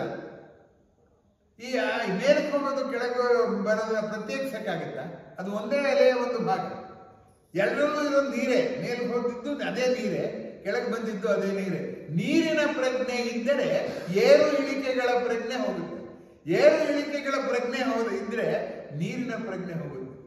ಈ ನೀರಿನ ಪ್ರಜ್ಞೆಗೆ ನಾವು ತಿಳ್ಕೊಂಡು ಅಂದ್ರೆ ಗುಣಕ್ಕೆ ಕಾರಣವನ್ನು ಹುಡುಕ್ಬೇಕೇ ಹೊರತು ಗುಣ ನಂಗೆ ಇಷ್ಟ ಆಯ್ತು ಇಷ್ಟ ಆಗಲಿಲ್ಲ ಅಂತಂದ್ರೆ ಕಾರಣ ತತ್ವಕ್ಕೆ ಹೋದಾಗ ಅಭೇದ ಉಂಟಾಗುತ್ತೆ. ಕಂಡದ್ದನ್ನೇ ಅವ್ನು ನೋಡ್ದೆ, ನಾವು ಹಾಗೆ ಮಾಡಿ ಕತ್ಕೊಂಡ, ನನ್ನ ಕಂಡದ್ರಿಗೆ ಕತ್ಕೊಂಡ ಅಂದ್ರೆ ಅವನಿಗೆ ಏನೋ ಅತೃಪ್ತಿ ಇದೆ. ಅವನ ಸಹಜ ಸ್ವರೂಪ ಗೊತ್ತಿದ್ರೆ, ಅವನ ಸಚ್ಚಿದಾನಂದ ರೂಪ ಗೊತ್ತಿದ್ರೆ ಅವನೇ ಕಲಿತಿದ್ದ. ಹೀಗಾಗ್ಬಿಟ್ಟು ಕೃಷ್ಣ ಹೇಳ್ತಾನೆ, ಅದನ್ನ ತಿದ್ದೋದು ನಿನ್ ಕೆಲಸ ಅಲ್ಲ, ಪೊಲೀಸ್ ಕೆಲಸ, ಜಡ್ಜಿಗಳ ಕೆಲಸ ತೀರ್ಪು ಮಾಡೋದು. ನೀನ್ ಯಾಕೆ ಅದೆಲ್ಲ ಮಾಡಕ್ ಹೋಗ್ತೀಯ? ಯಾರನ್ನೂ ತಿದ್ದಕ್ಕೆ ಹೋಗ್ಬೇಡ. ನಿರ್ವೈರಂ ಸರ್ವಭೂತಾನ. ಹಾಗಿರುವ ಗುಣವನ್ನ ವಿಶ್ವರೂಪ ದರ್ಶನದಿಂದಲೇ ಸಾಧಿಸಬೇಕಾಗಿಲ್ಲ. ಆದ್ರೆ ವಿಶ್ವರೂಪ ದರ್ಶನ ಅದಕ್ಕೆ ಅಡಿಗೆರೆ ಹಾಕ್ತು ಅಂತ ಹೇಳ್ತಾ, ವಿಶ್ವರೂಪ ದರ್ಶನ ಅವಹೇಳನ ಮಾಡಲಿಲ್ಲ ನಾನು. ವಿಶ್ವರೂಪ ದರ್ಶನದ ತೀರ್ಮಾನವನ್ನ ನನ್ನ ಬದುಕಿನಲ್ಲಿ ಜಾರಿಗೊಳಿಸೋದು ಹೇಗೆ ಅನ್ನೋ ಪ್ರಶ್ನೆ ನಮ್ಮನ್ನ ಕಾಡಬೇಕೇ ಹೊರತು, ನಾನು ವಿಶ್ವರೂಪ ದರ್ಶನ ಮಾಡಿಲ್ಲ ಅನ್ನೋ ಕೀಳರಿಮೆಯನ್ನು ಉಂಟು ಮಾಡಬಾರದು ಅನ್ನೋದು 11ನೇ ಅಧ್ಯಾಯದ ಸಾರಾಂಶ ಅಂತ ನನ್ನ ಪ್ರಜ್ಞಾ ವಲಯಕ್ಕೆ ತೋಚಿದ್ದನ್ನು ನಿಮ್ಮ ಮುಂದೆ ಇಟ್ಟಿದ್ದೀನಿ. ಇಷ್ಟೊತ್ತು ನನ್ನ ಮಾತುಗಳನ್ನ ಕೇಳುವ ಔದಾರ್ಯ ತೋರಿದ ತಮ್ಮೆಲ್ಲರಿಗೂ ಅಭಿನಂದನೆಗಳು. ನಾಳೆ ದಿವಸದ ಕಾರ್ಯಕ್ರಮದ ಬಗ್ಗೆ ಗಣೇಶ್ ಅವರಿಗೆ ಹೇಳಿರೋದ್ರಿಂದ ನಾಳೆದು 4 ಗಂಟೆನ ಸರ್, ನಾಳೆದು 4 ಗಂಟೆಗೆ ನಿತ್ಯ ಹೇಳ್ಕೊಡುವಂಥ ಶ್ಲೋಕಗಳು. ಆ ಶ್ಲೋಕಗಳ ಅರ್ಥ ಗೊತ್ತಿಲ್ಲದೇ ಯಾಂತ್ರಿಕವಾಗಿ ಹೇಳಿದರೆ, ಯಾವ ಮಂತ್ರವನ್ನು ಯಾಂತ್ರಿಕವಾಗಿ ಹೇಳಿದ್ರು ಅದು ಅರ್ಥ ಕೊಡೋದಿಲ್ಲ. ಅದಕ್ಕೋಸ್ಕರ ಆ ಶ್ಲೋಕಗಳ ಅರ್ಥವನ್ನು ಹೇಳಿ, ಈಗ ನೀವು ಗುಡ್ ಮಾರ್ನಿಂಗ್ ಅಂತ ಹೇಳಿದ್ರೆ, morning is always be good, we are not good to see that ಅಲ್ವಾ?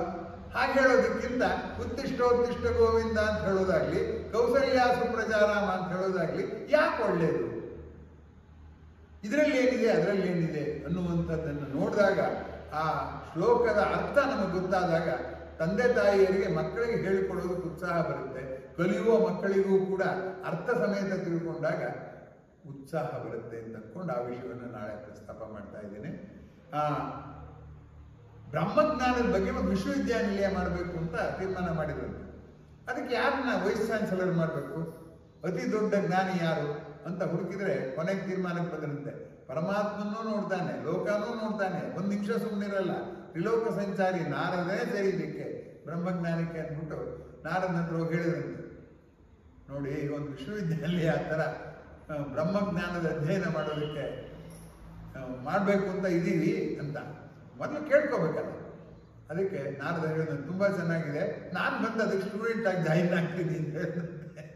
ಅಪ್ಪ ನಿಮ್ಮನ್ನೇ ವಯಸ್ಸಾಗಿ ಮಾಡಬೇಕು ಅಂತ ನಾನೇ ಹುಡ್ಕೊಂಬಂದ್ರೆ ನೀವು ನಾನು ಸ್ಟೂಡೆಂಟ್ ಆಗಿರ್ತೀನಿ ಅಲ್ಲಿಗೆ ಅಂತಂದ್ರೆ ಏನಂತ. ಆಗ ನಾರದ ಹೇಳಿದಂತೆ, ಮಂತ್ರ ವಿದೋಸ್ಮಿ, ನಂಗೆ ಶಬ್ದಗಳು ಗೊತ್ತು, ಅನುಭವ ಆಗಿದೆ, ಏನೋ ಒಂದು ಆಗಿದೆ, ಅದೇ ಬ್ರಹ್ಮಾನುಭವ ಗೊತ್ತಿಲ್ಲ, ಅದನ್ನೇ ಕನ್ಫರ್ಮ್ ಮಾಡ್ಕೊಳಕ್ ನಾನು ಸ್ಟೂಡೆಂಟ್ ಆಗಿರ್ತೀನಿ ಅಂತ. ಅಂದ್ರೇನು, ಅತ್ಯಂತ ಕಲಿತವನು ವಿದ್ಯಾರ್ಥಿ ಆಗಿರೋದಕ್ಕೆ ತುಡಿತ ಪಡೆದಿದ್ದಾನೆ. ನಾವು ಹಾಗಲ್ಲ, ಏನೂ ಗೊತ್ತಿಲ್ಲದಿದ್ರು ನಮ್ಗೆ ವಿದ್ಯಾರ್ಥಿಗಳಾಗೋದು ಬೇಕಾಗಿಲ್ಲ. ನಾವು we want to be always teacher. ಅಧ್ಯಾಪನದ ಬಗ್ಗೆ ಎಲ್ರಿಗೂ ಆಸಕ್ತಿ, ಅಧ್ಯಯನ ಇಲ್ಲದೆ ಮಾಡಿದ ಅಧ್ಯಾಪನಕ್ಕೆ ಏನು ಬೆಲೆ ಇರಲ್ಲ ಅನ್ನೋಕೆ ಈ ಕಥೆ ಹೇಳ್ತಾರೆ. ಹಾಗಾಗಿ ನಿತ್ಯ ಹೇಳುವಂಥ ಸಾಮಾನ್ಯ ಶ್ಲೋಕಗಳು, ಈಗ ರಾಮಂ ಸ್ಕಂದ ಮನುಮಂತಂ ವೈನತೆಯಂ ಮೃಗೋದರಂ ಶಯನೇಶ್ವರೇ ನಿತ್ಯಂ ದುಸ್ವಪ್ನ ತಸ್ಯೇನ ಸಿದ್ಧಿ ಅಂತ ಹೇಳ್ತೀವಿ. ಅದ್ಯಾಕೆ ರಾಮಾಯಣ ಮಹಾಭಾರತ 1000 ಪಾತ್ರಗಳಿದೆ, ಅದ್ಯಾಕೆ ರಾಮನ್ ತಗೊಂಡು, ಶಿವಪುರಾಣದಿಂದ ಸ್ಕಂದನ್ ತಗೊಂಡು, ರಾಮಾಯಣದಿಂದ ಮತ್ತೆ ಹನುಮಂತನ್ ತಗೊಂಡು, ವೈನತೆಯ ಗರುಡ ಅದು ವಿಷ್ಣು ಪುರಾಣದಿಂದ ಬಂದದ್ದು, ಋಕೋದರ ಅಥವಾ ಭಾಗವತದಿಂದ ಬಂದದ್ದು, ಋಕೋದರ ಭೀಮ ಮಹಾಭಾರತ ಎಲ್ಲೆಲ್ಲೋ ತಗೊಂಡಿದಾರಲ್ಲ, ಇವರೇ ಜನಕ್ಕೂ ನಮ್ಮ ಕನಸು ಏನ್ ಸಂಬಂಧ? ಏನ್ ಹೇಳ್ತೀರಾ ನೀವು? ಅದನ್ನ ಅಂಥ ವಿಷಯನ ನಾಳೆ ಚರ್ಚೆ ಮಾಡಬೇಕು ಅಂತಿದ್ದೀನಿ. ಆದರೆ ಇವತ್ತೇ ಯಾಕೆ ಅದನ್ನು ಹೇಳಿದೆ ಅಂದ್ರೆ, ನೀವು ಬಂದಿರೋ ಅಷ್ಟು ಜನವಾರು ನಾಳೆ ಬರಲಿ ಅಂತ ಅಷ್ಟೇ.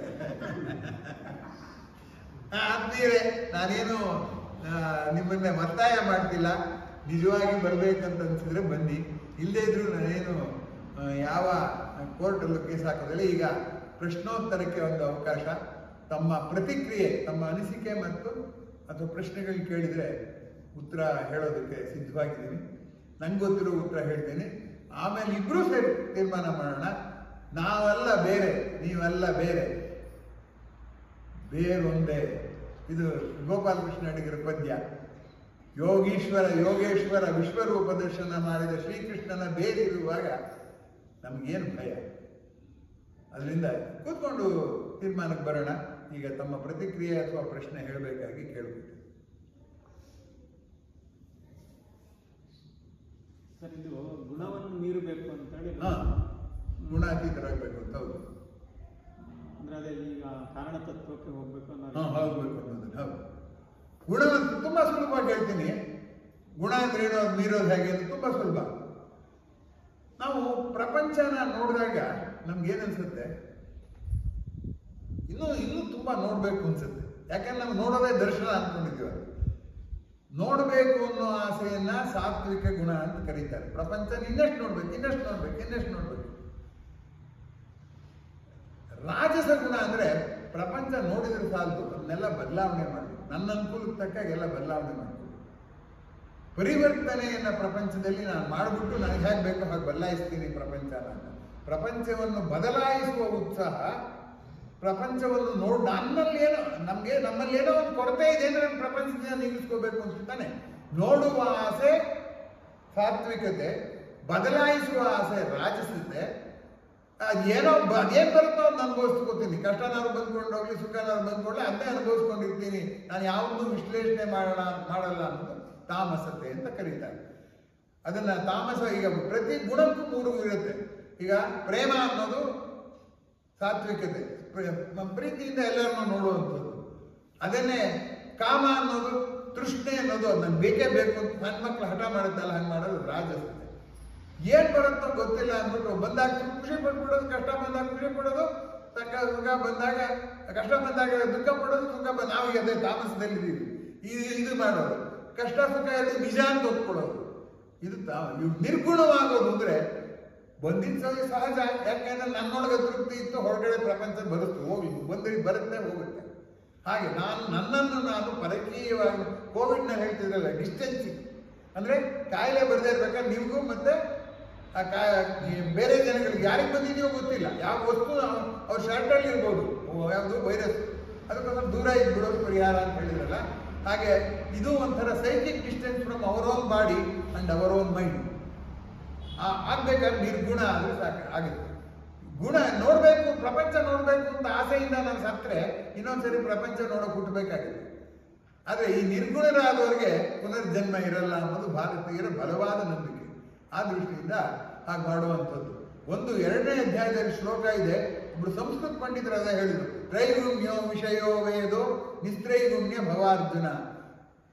ನಮ್ಗೆ ವೇದ ಕೂಡ ತ್ರಿಗುಣಾತ್ಮಕವಾದ್ದೇನೆ, ನೀನ ನಿಸ್ತ್ರೈಗುಣ್ಯ ಭವಾರ್ಜುನ ಅಂದ್ರೆ ಹಾಗಾದ್ರೆ ನಾವಾಗ ವೇದ ಓದೋಗೋದಿಲ್ವಲ್ಲ, ಯಾಕೆ ಓದ್ಬೇಕು? ಇದೇನು ಹೇಳ್ಬಿಟ್ನಲ್ಲ ಹೀಗೆ ಕೃಷ್ಣ ಅಂತ ಹೇಳ್ತಾರೆ. ಹಾಗೆ ಧರ್ಮಾರ್ಥ ಕಾಮ ಮೋಕ್ಷ ಅಂತಿದೆಯಲ್ಲ, ಧರ್ಮವನ್ನು ಪಾಲಿಸಬೇಕು ಬದುಕಿರುವವರಿಗೆ. ಸತ್ತೋದ್ಮೇಲೆ ಧರ್ಮ ಬೇಕಾಗಿಲ್ಲ. ಅದಕ್ಕೆ ಕೃಷ್ಣ ಏನ್ ಹೇಳ್ತಾನೆ ಅಂದ್ರೆ ಸರ್ವಧರ್ಮಾನ್ ಪರಿತ್ಯಜ್ಯ ಮಾಮೇಕಂ ಶರಣಂ ವರ್ಜ ಅಂತ. ಹಾಗಾದ್ರೆ ನಾವು ಬದುಕಿರುವಾಗ ಆಚರಿಸಿರೋ ಧರ್ಮಕ್ಕೆ ಏನ್ ಬೆಲೆ? ಈ 2 ಪ್ರಶ್ನೆಯನ್ನು ಕೇಳೋ ಒಬ್ಬರು ಸಂಸ್ಕೃತ ಪಂಡಿತರು ನಮ್ಮನೆಗೆ ಬಂದು ನಾನು ಕೇಳಿದ್ರು. ಆಗ ನಾನು ಹೇಳಿದೆ, ಬದುಕಿಗೆ ಧರ್ಮ ಬೇಕು, ನಿರಾಳವಾದ ಸಾವಿಗೆ ಮೋಕ್ಷಕ್ಕೆ ಏನ್ ಬೇಕು? ಆ ಧರ್ಮವನ್ನೂ ಬಿಡಬೇಕು ಕೊನೆಗೆ ಅಂತ ಅಲ್ವಾ? ಸೋಪ್ ಹಾಕಿದಾಗ ಕೈ ತೊಳ್ಕೊಂಡಾಗ ಕೊಳೆ ಜೊತೆ ಸೋಪು ಹೊರಟು ಹೋಗುತ್ತಲ್ಲ. ಆದ್ರಿಂದ ಸರ್ವಧರ್ಮಾನ್ ಪರಿತ್ಯಜ್ಯ ಅಂತ ಕೃಷ್ಣ ಯಾವಾಗ ಹೇಳಿರೋದು? 18ನೇ ಅಧ್ಯಾಯದ ಕೊನೆಯಲ್ಲಿ. ಅವಾಗ ಏನಾಗುತ್ತೆ? ಆ ಹಂತದಲ್ಲಿ ನಿರ್ಗುಣ ಬೇಕು. ಆದ್ರೆ ಬದುಕನ್ನು ಸಾಗಿಸುವಾಗ ತ್ರಿಗುಣಗಳನ್ನ ತಲೆದೂಗಿಸೋದು ಬೇಕು ಅನ್ನುವಂಥದ್ದು.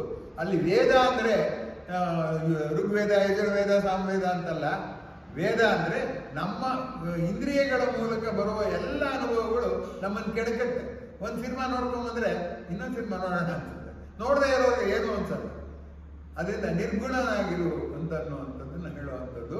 ನಿರ್ಗುಣನಾಗ್ಬಿಟ್ರೆ ನನ್ನ ನಿನ್ನ ಜಗಳ ಏನಂದ್ರೆ ನನ್ನ ಗುಣಗಳು ಮತ್ತೆ ನಿನ್ನ ಗುಣಗಳ ಜೊತೆ ಜಗಳ ಅಷ್ಟೇ, ನಿನ್ನ ನಡುವೆ ಜಗಳ ಅಲ್ಲ ಅಂತ.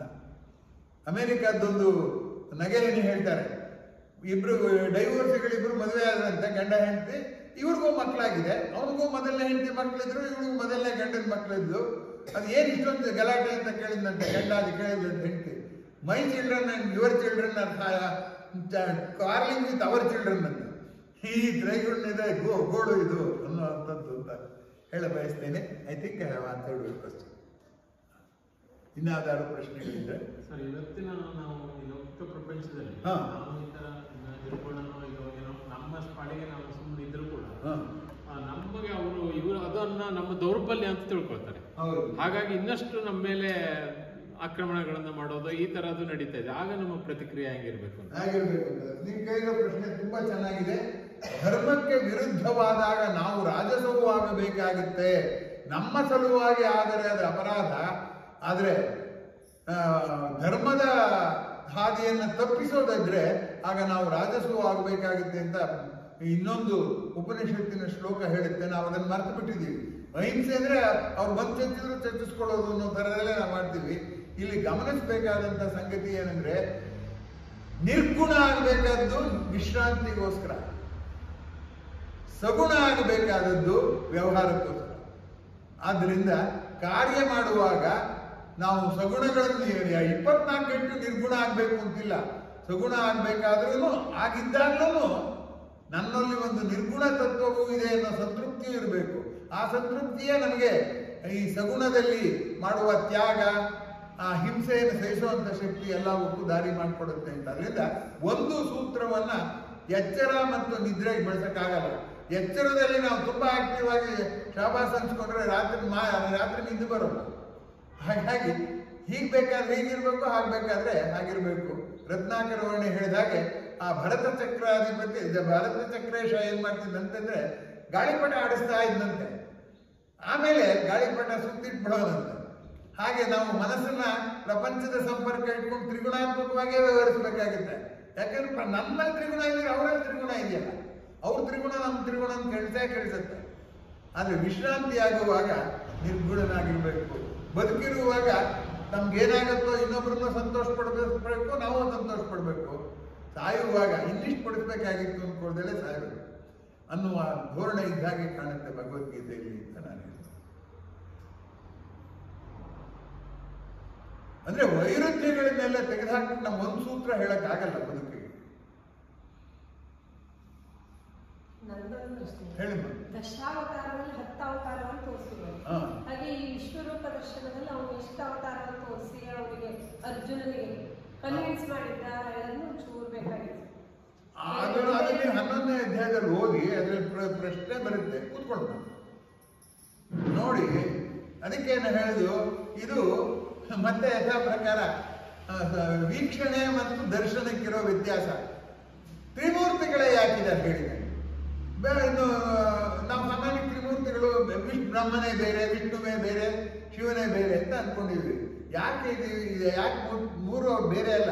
ಅಥವಾ ವಿಷ್ಣು ಭಕ್ತರಿಗೆ ಇರುವ ಜೀವನ ನಿಯಮ ಶಿವಭಕ್ತರಿಗೆ ಇರುವ ಜೀವನ ನಿಯಮ ಬೇರೆ ಅಲ್ಲ? ಮತ್ತೆ ಯಾಕೆ ಇಬ್ಬರಿದ್ದಾರೆ ಅಲ್ಲ? ನಾನು ದಿನ ಸಂಧ್ಯಾವನೆ ಮಾಡುವಾಗ ಹೇಳ್ತೀವಿ, ಶಿವಸ್ಯ ಹೃದಯಂ ವಿಷ್ಣು ವಿಷ್ಣುವಸ್ಯ ಹೃದಯಂ ಶಿವ, ಯಥಾ ಶಿವಮಯಂ ವಿಷ್ಣು ಏವಂ ವಿಷ್ಣುಮಯಂ ಶಿವ ಅಂತ. ಈ ವಿಷ್ಣು ಶಿವ ದಶಾವತಾರಗಳು, ಆ ಹೆಸರುಗಳು ಅವೆಲ್ಲ ಶಬ್ದಗಳು, ನಾಮಗಳು. ಆದರೆ ಸತ್ವ ಒಂದೇ.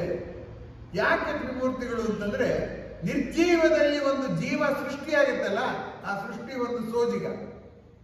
ಅದು ಸಾವಾಗತ್ತಲ್ಲ, ಅದು ಒಂದು ಸೋಜಿಗ. ಇಷ್ಟೊಂದು ರೋಗಕಾರಕಗಳ ಮಧ್ಯೆ ಬದುಕಿದೆಯಲ್ಲ, ಅದು ಇನ್ನೊಂದು ಸೋಜಿಗ. ಸೊ ಹುಟ್ಟು, ಬೆಳವಣಿಗೆ, ಸಾವು, ಉಗಮ, ಉತ್ಕರ್ಷ ಮತ್ತು ಇದಾಗೋದು, ಮುಕ್ತಾಯ ಆಗುವಂಥದ್ದು ಇದೆಯಲ್ಲ, ಆ ಮೂರು ಆಶ್ಚರ್ಯಗಳು. ಅದಕ್ಕೆ 3 ಹೆಸರಿಟ್ಟಿದ್ದಾರೆ ಅಷ್ಟೇ.